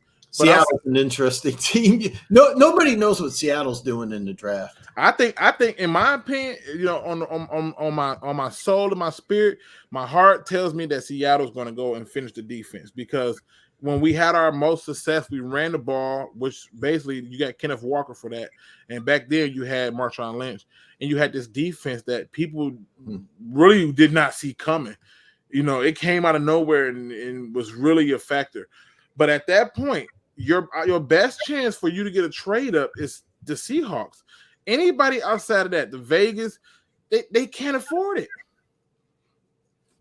They can't. They just can't afford it. Vegas does have some holes that they got to fill. They do have some holes that they they got something they got to do. And when you look at all the teams behind them, they're not panicked. The Panthers are sitting up there at 9, right? The Panthers are thinking to themselves, okay, let's just say hypothetically, we looking at the top of the draft. So if the Bears not taking the quarterback, if the Texans take 1, that's 1 quarterback. Arizona ain't taking 1. If the Colts take 1, that's 2 quarterbacks, right? Now, Seattle can take a quarterback, that's 3, but the Lions ain't gonna draft 1, right? Yeah. Well, I mean, that's kind of the $1 million question, is because when I look at the draft, I have a good feel for what these teams are going to do. Then I hit Detroit at 6, and I'm like, I have no idea, because they could go quarterback, they could go defensive tackle. I keep seeing corner. Do you? I mean, I kind of agree with you. I think the Lions would love to trade down, but at the same time, you also pick there at 18. You have two second round picks, so maybe you want to get a top 10 player, because ideally you're not picking in the top 10 for a long time. So is this the year that you get the best player available? If the best player available approach comes up, I'm gonna just tell you right now, if the best player available approach comes up and it's another edge rusher, I'm gonna lose my shit, because at that point you've managed to do the impossible. You got 2 edge rushers and 1 draft. You got Hutchinson. You brought in James Houston, right? And you still already pay money to keep people like Charles Harris and Romeo Okwara. Like, another edge rusher to do. Whose spot is he starting over? Like, is he starting over Romeo? Who's so what are you? Who's the guy that you're getting at 6? Will Anderson, is he the guy you're going to get that's going to play the run and the pass? Is it Foskey that's going to play the run and the pass? Who's the guy you're getting that's playing both of them? See, edge rush doesn't make sense for the Lions. I tell you the truth, if I was going to pick at 6 and I'm not going quarterback, why not take a defensive tackle, and maybe you can get a 6th round pick for Ozurike, who that looks like a bust at this point. Yeah, and again, I'm just looking at it from the standpoint of the best option is to trade. If there's ever a chance to trade, he loved all his trades and stuff. He's willing to trade up for Levi. He was willing to trade up for Penny. He was willing to trade up for all these people. Once you trade that pick and get out of there, you will and deal your way up out of that pick. Because at that point, what you need would be greater had if you had more 2nd round picks. You need corners. You need linebackers. You need a D tackle. But to just say, oh, well, you know, Jalen Carter's not making it to you. No, that's probably my number 1 player right now. Like I said, I'm I haven't dived, whatever verb I need to use here. Talking right now is hard. I haven't dove really big into the draft, but right now today, Jalen Carter's number one. He'd be my number one player. And that's what I'm saying. Like, you're not getting him. So you need to start looking at other areas. And if you're not getting the best D tackle in the draft, because that's what everybody said, we got the best receiver in the draft, even though he didn't even play a quarter of the season realistically. But whatever, right? He was there. He was there in spirit. He was rooting them on, right? I got blasted because I did not like that pick. See, I didn't like that pick. I did not like it, but what my issue is you took a hurt receiver who I knew was not going to play until at least November. He didn't get in until December. You took a hurt receiver on a team that's in the middle of a rebuild who needs people to play. And we already had a big issue with injuries as it is, and you took a bunch of injured players. You took a hurt receiver. You took a hurt tight end. You took a hurt D/D tackle. You just been taking a lot of hurt people who's hurt for some reason, and you want us to wait and be patient on him. And when he got in, everybody goes nuts because he got this one big catch here and one big play here. But what about all them damn drops over there? And I just thought the pick was stupid, given the fact that wasn't even a major need. That was a luxury pick. I was not expecting us to agree on that. I didn't like.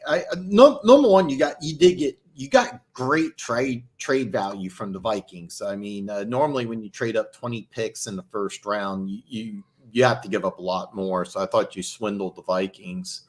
I have the exact trade compensation down here. I won't bother looking it up, but go and look at the Vikings YouTube channel.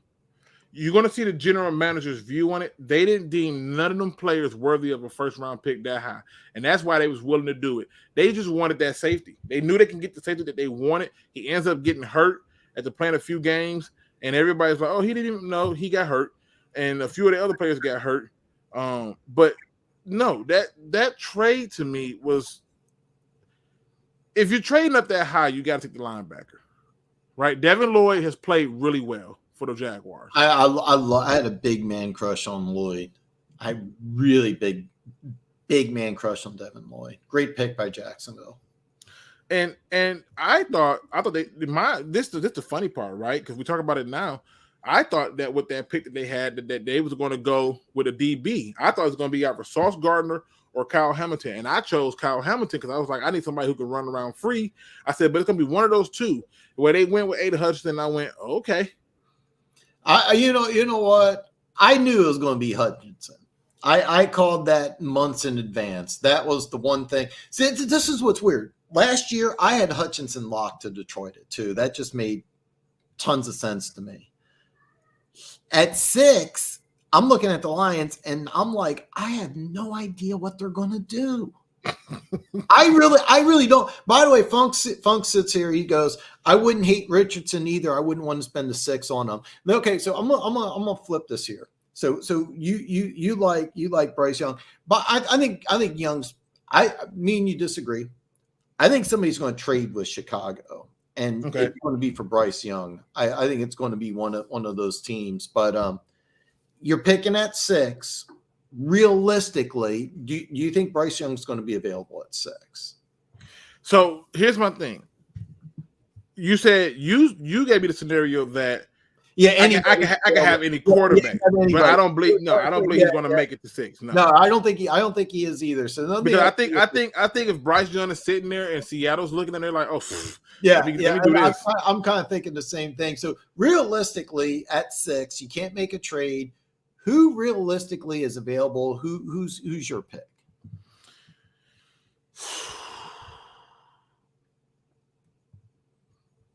This is not going to be popular amongst my fan base, but I'm just telling you what just based on some of the behaviors I've seen from Brad Holmes and the way he go about. If there was a quarterback that stood out to me that I believe Brad Holmes will fall in love with, boy, I can't believe it. is Will Levis. Really? He would be the quarterback that they will fall in love with, and I'm gonna tell you why. All he needs to do is be a damn captain. That's it. Be a captain, have the measurements and the ability to be coachable. One of the things that Brad Holmes talked about repeatedly is that every person that they got were coachable and people that they had no problems that they believe can do some things and get done. I personally would not take Levis. I would not take him at all. That's just me. But if they're sitting there at 6 and they're stuck, I think they would take Will Levis. They would talk themselves into taking a Will Levis. But for me, I just know that if you're stuck there, I don't want you really to squeeze something that you don't have to squeeze. It would be nice if you can find the next great guard, the next Walters of the century or something, right? But to me, I feel like when I look at the Lions, and based on how they like their quarterbacks, Levis would probably be a guy that they fall in love with. Why? Because he would be just good enough to be a backup, just good enough to still learn and be a good blank canvas, but not good enough to make people be like, oh, take Goff out. If they go out and they draft Bryce Young, the minute Goff throws an interception, you're going to hear Bryce Young's name chant. If they go out and they draft, CJ Stroud, the minute that he gets sacked, CJ, these. You're right about that. They're going to find ways to do this. And when you look at Levis has a similar, in a way, he has a similar skill set to Justin Herbert, where when Justin Herbert came out, people were questioning. There was a lot of questions about Herbert out in the draft. There really was. That's just, I wouldn't do it. That answer really surprises me, but I love it, and I'll tell you why. Levis is it Levi's Levis? I actually don't know how to pronounce his name. Levis, I think it's Levis. So, like, if you've been following me for a while, I get names wrong all the time. I'm bad at pronouncing names. So, NFL teams are going to fall in love with this kid. Now, it's an old school thing. It's not as important as it used to be. But one thing that NFL general managers, old school guys, look at are grades. Levis is a 4.0 perfect straight A student. That used to be a big thing. Ask Bill Parcells. He said he wouldn't draft a quarterback that wasn't on the honor roll. You had to be on the honor roll. You had to be, at least, I think it was a 3.2 with Bill Parcells. That was a big thing. You didn't get good grades, Parcells wouldn't draft you. He didn't care about anything else. Levis 4.0 student. He's a big, strong kid. He's coachable. Everything that you said is all of those strengths. Now, the negative is I watched him play. Not a lot. I'll be honest. I don't watch a lot of Kentucky football. I watched him play a couple times. I didn't see it. I didn't see a guy that stood out. I mean, there's some arm talent. The size is good. Like he's built like an NFL quarterback. I mean, he's like 6'3", he's 230. I call it the NFL 20. Or player like Bryce Young, he needs to put on the NFL 20, and that just means he's got to add 20 pounds of muscle in the offseason. Levis doesn't have to do that. Levis is legitimate. He's going to have all the intangibles. He's going to interview well. He's smart. He's coachable. He's going to do great on the whiteboard. I think his stock's just going to skyrocket. And everything that you said makes a lot of sense. But see, he fits that because nobody was really checking for Josh Pascal, right? The Eagles said they wasn't interested in him. That's what the reports were, that the Eagles were very, very interested in him. But Levi Onwuzurike, right? Who sat there and was like, that guy jumps off the screen? Who said that? No, he actually sat out that COVID year. Right, and I thought the guy from UCLA that the Cowboys took was better. Whose name I can't never pronounce. I know who you're talking about. I can never pronounce his name. I'm not I know who you're talking about, but I can't pronounce his name. Yeah, I can't pronounce his name. But I'm just saying, like for example, who saw? I mean, hell, everybody they took last year damn near was a captain. They were captains. They want leaders. They want guys who are leaders amongst their peers, and that's what they're looking for. That's first and foremost. They want guys who are coachable. And the reality is that guy would be coachable. Yeah, like you couldn't picture him being like, "Hey, coach, put me in." He's not going to be that guy. No. But if that's Bryce Young, you don't think Bryce Young be at there like, "Hey, if I'm not going to play, let me go somewhere else." I seriously think that I'm actually floored that you said it, but it makes a lot of sense because I think Young and Stroud are going to be gone. I think both those guys are going to be gone when Detroit picks at 6. And I think Levis might be available. And I think Anthony Richardson might be available. He's a guy that I fell in love with, but I don't know if the Lions would want to take Richardson at 6. Well, I seriously, everything that you said, if you had to choose between Levis or Richardson, it leans towards Levis. And I really do. I think that if the Lions are stuck at 6, I could see them taking Levis. I'm floored that you said that, but it makes go back, right? This is what I want you to do, because one of the things that everybody talks about is how much when he was with the Rams, how much he was in love with Jared Goff. Go back and look at Jared Goff college tape, any year, mm-hmm. And then go on and watch. As soon as you get done watching it, go and look at any highlights of Levis. there are some similarities. The one thing I remember, I watched a lot of golf because I remember he started as a true freshman at Cal. They won 1 game, and he left as a junior. I think they won 8 or 9. But he maybe it was 10. I mean, they weren't in the hunt for a national championship, but he took them to a winning team. And the one thing that's very similar about Levis and Goff is that they were playing on teams. It didn't have. It's not like C.J. Stroud's throwing the 3 future NFL wide receivers. Nobody from that Cal team, to the best of my knowledge. There might have been one player drafted in like round 4. Levis isn't throwing to a bunch of NFL wide receivers like Young and Stroud are, and that's one very big similarity. And I have a big man crush on Anthony Richardson, but if I'm a team and I'm picking 6, I don't know if I want to go Richardson. If Carolina at 9 and they don't trade up, and I think they will, I could see Carolina at 9 taking Richardson, but I would be. But see, that's another point of why I think the idea of the quarterback for the Lions makes the most sense. See, last year there was all these false narratives that the Lions were going to draft a quarterback last year, and nobody bought that. Nobody bought that BS. You know why? Because everything you saw said it was not going no damn quarterback at 2. Mm-hmm. Nothing said that. All that talk about quarterback on the first year, nobody was buying that, but they'll buy it now. This is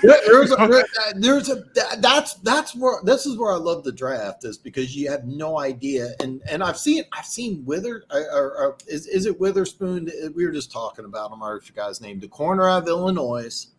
I keep seeing him, and I keep seeing different quarterbacks at 6. The defensive tackle out of Clemson, I'm drawing a complete blank on his name. I've seen a few mock drafts with Detroit taking him at 6. The defensive back? The corner out of Illinois, we were just talking about him, Witherspoon. Okay. There's a defensive tackle out of Clemson. You talking about Miles Murphy? No. I'm sorry. I said defensive back. I'm sorry. Defensive tackle, not Miles Murphy, the defensive tackle. Are you talking about? I'm drawing a blank on his name, and then I've seen defensive tackle. There's a defensive tackle at Clemson, and it's really weird because I've seen a few mocks where he's going to Detroit, and then most of them he's going later in the draft, and then almost every mock draft I've seen so far is Detroit taking a corner at 18. At 18, the cornerback. I mean, listen, I'm gonna be honest with you. I don't really care as much as what they do, but they basically are trying to right their wrongs. Who in the hell is this damn defensive attacker from Clemson? Why is my brain not? I'm drawing a blank on his name. I'm bad with names, and I'll be honest. Yeah, that's why when people talk to me, I'll be like, yeah, tell me the number. They be looking at me like I'm crazy, but I'm like, seriously, like, no, what number he wear? Because I should have had that information for you. That's bad on my part. But, no, you're good. You're good. It's too hard to remember these names, and half of them I can't pronounce. So it's easy to remember the number. Hey, I'm gonna get Breeze. I mean, that sound right, Brian Breeze. We got the Super Bowl coming up. I mean, I'm kind of gearing towards the Super Bowl, but like, does that sound right though? Brian Breeze is the name. That's it. That's the name, Brian. So I've seen a few mock drafts where he goes to Detroit at 6. Yeah, I would not like that. I wouldn't have a problem with it. I would be very upset. Okay. Let me ask you this here, because I've asked this a couple of times, and this is off the script that I sent you. But is James Houston the answer to be opposite Hutchinson? Is that the guy you're going into the offseason with and saying, hey, these are our two guys? In my opinion, yes. Okay. There's a narrative going around that says, oh, he's not a 3-down linebacker. I call BS on that. I call cap, right? Because every time that this happens, because somebody is used that way, people think that that's what they are. No, that's not what they are, right? There were certain people that they would pull out like Snacks, because Snacks was so big that he could only give you so much before he needed a breather. That ain't James Houston. And what I saw from James Houston is, I guarantee you this: if James Houston didn't get off the way he did, we don't beat the Packers. They literally was like, we're gonna give 1-on-1s to Hutchinson. We got to stop this guy. And Hutchinson was able to start to win some of those matchups.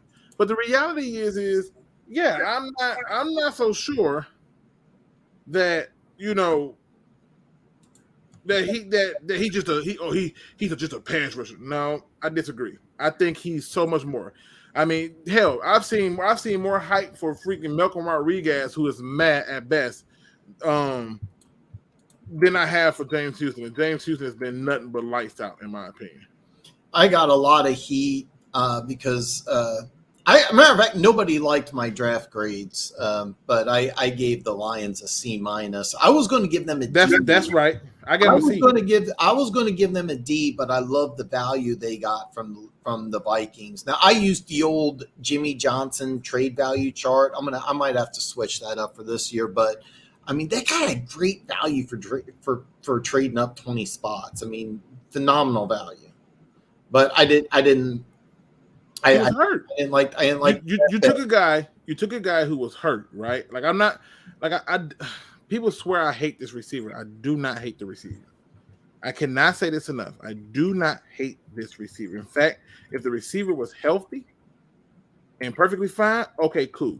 But understand this. You took that receiver knowing that you had Amon-Ra St. Brown, knowing that you went out in free agency and took a DJ Chark and gave him a really nice contract, knowing that you brought back Josh Reynolds, knowing that you already had Quintez Cephas, who even if you didn't even trust him to be the guy, you still had Cleve Raymond, right? And then you come out and you take this luxury pick for a receiver who can't help you at all.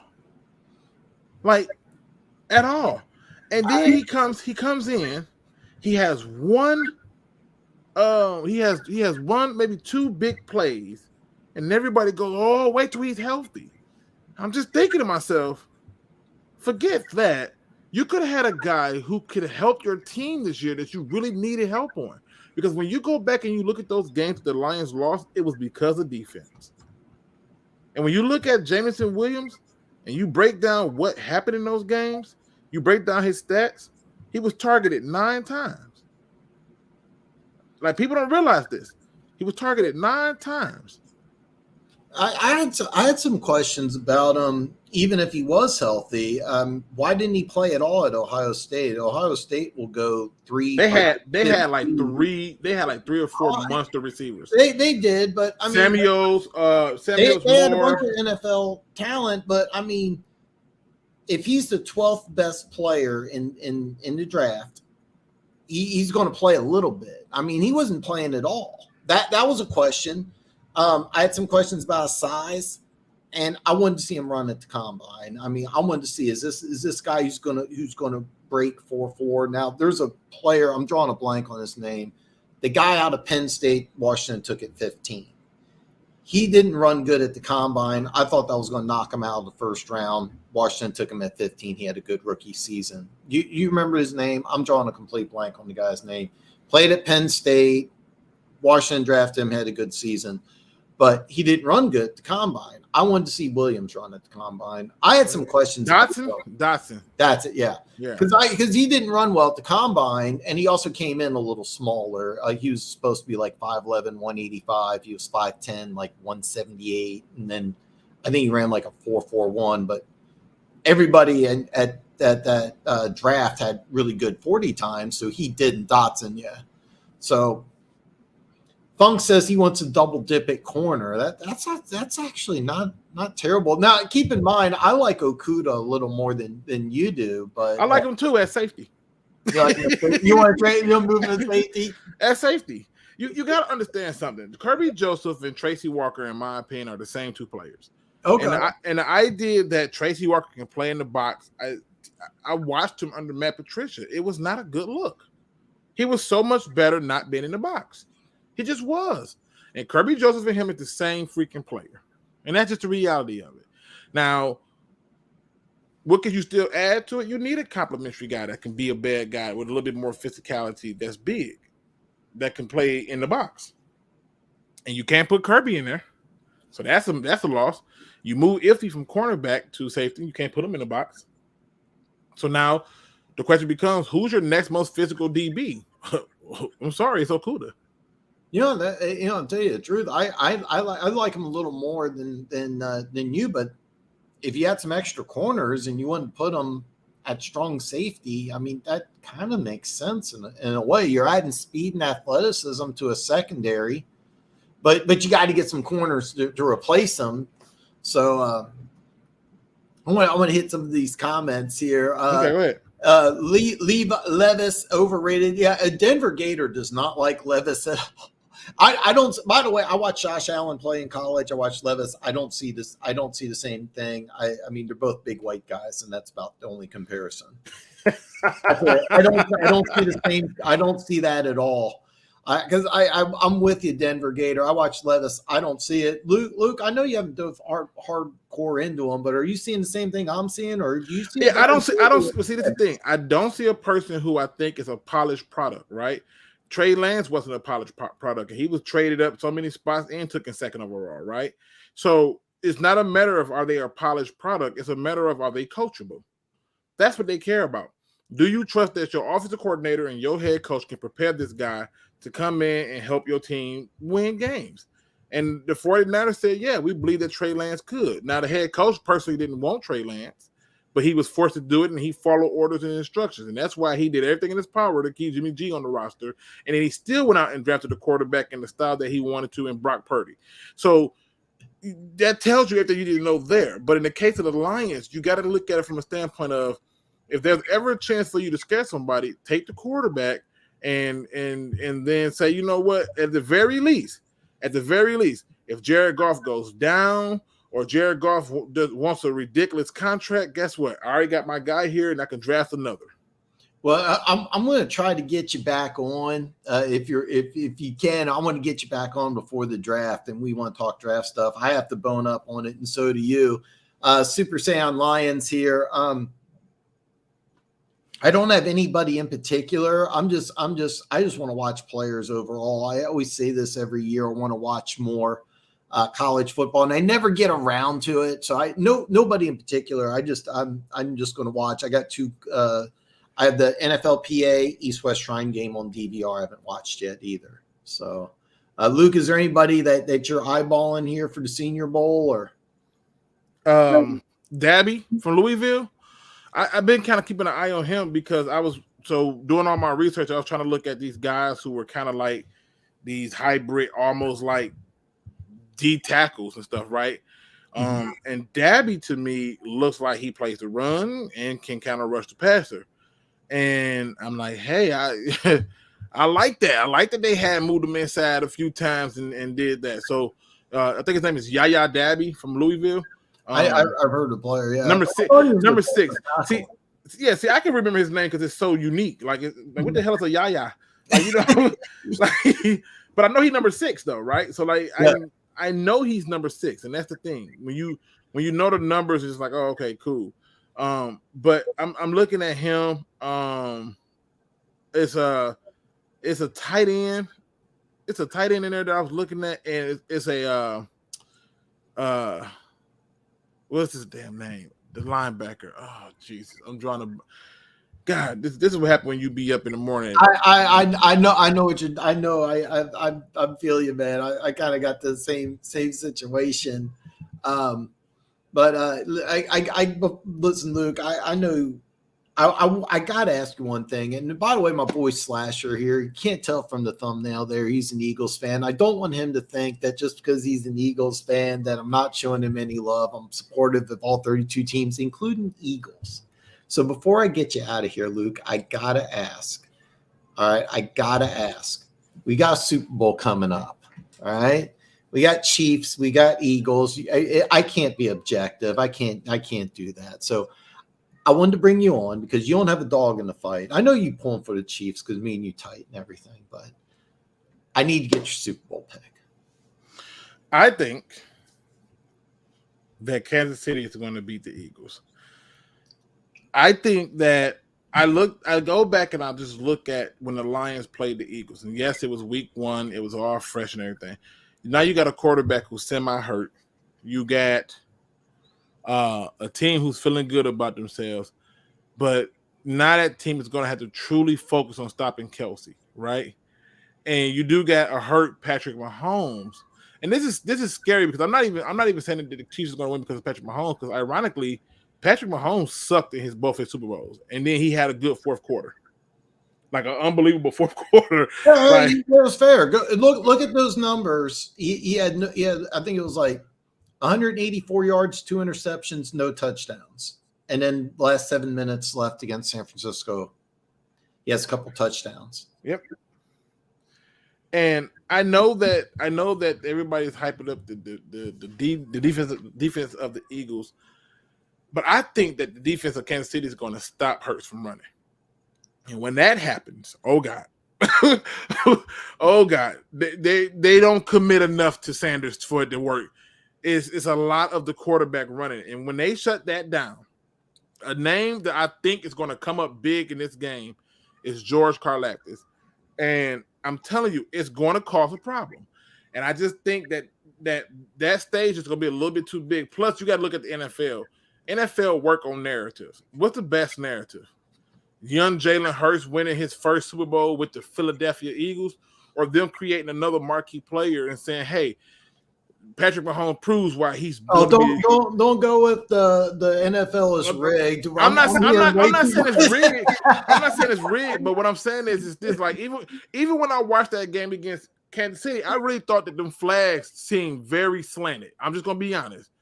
I thought that them flags. I'm like, what the hell? I'm the only Chiefs fan that's going to tell you this.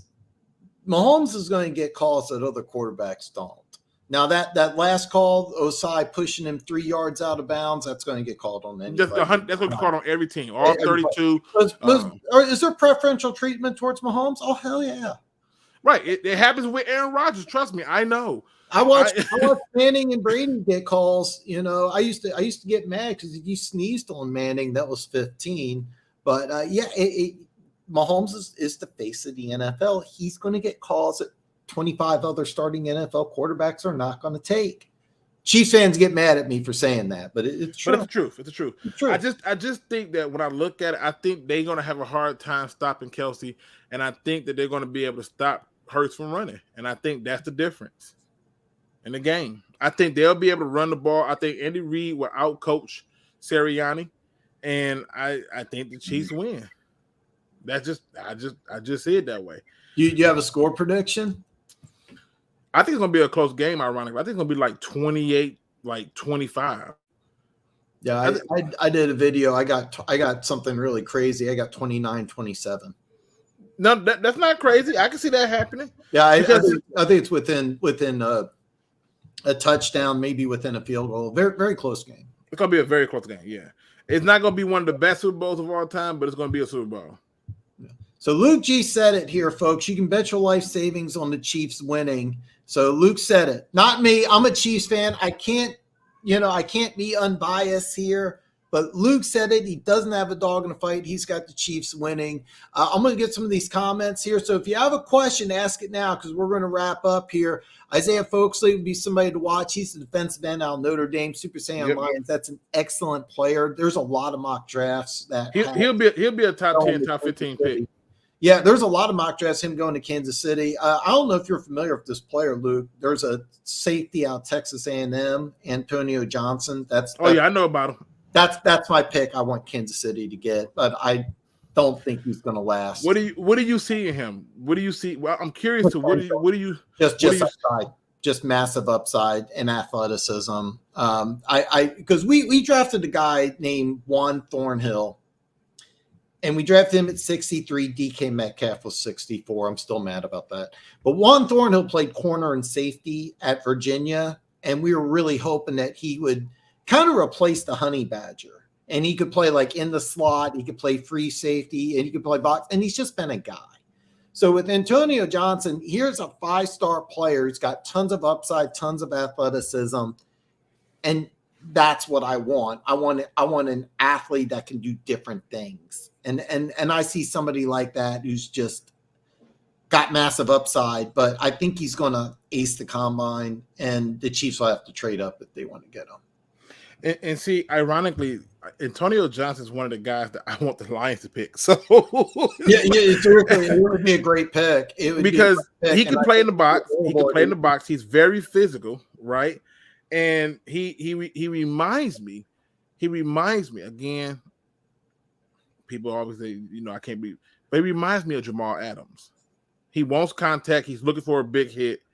I do think that one of the downsides to him is he tackle high way too much. And in the NFL, he's going to learn. He's going to get his feelings hurt doing that. I can promise you that. Well, I can tell you this though. I think he's got enough speed and athleticism. He can play free safety. I don't think you can pigeonhole him into a just being a box guy. I think he can run around. Right, but you got to remember, I think Kirby Joseph and Walker are the same guy. So I'm looking for somebody. I'm still looking for a safety that can be in the box, or like you said, he can come out and kick out. But he needs to have range and be physical. I don't think that we have a physical safety on our team right now. Not to the standards that I would like in terms of physicality. Yeah, Denver Gator. I love the Senior Bowl. I'm getting ready to watch a lot of over the next couple of months. I'm going to watch a lot of bowl games. Kansas City is not Super Saiyan Lions. You're right. Yeah, I mean, Eagles have 70 sacks in the regular season. That was just crazy. It's I'm gonna let you know, Funk. I'm the only Chiefs fan that will admit this. Mahomes gets a lot of calls that others wouldn't. And Tyree Wilson, by the way, this is the Texas Tech defensive tackle. I think this guy is just going to be awesome. I don't see it.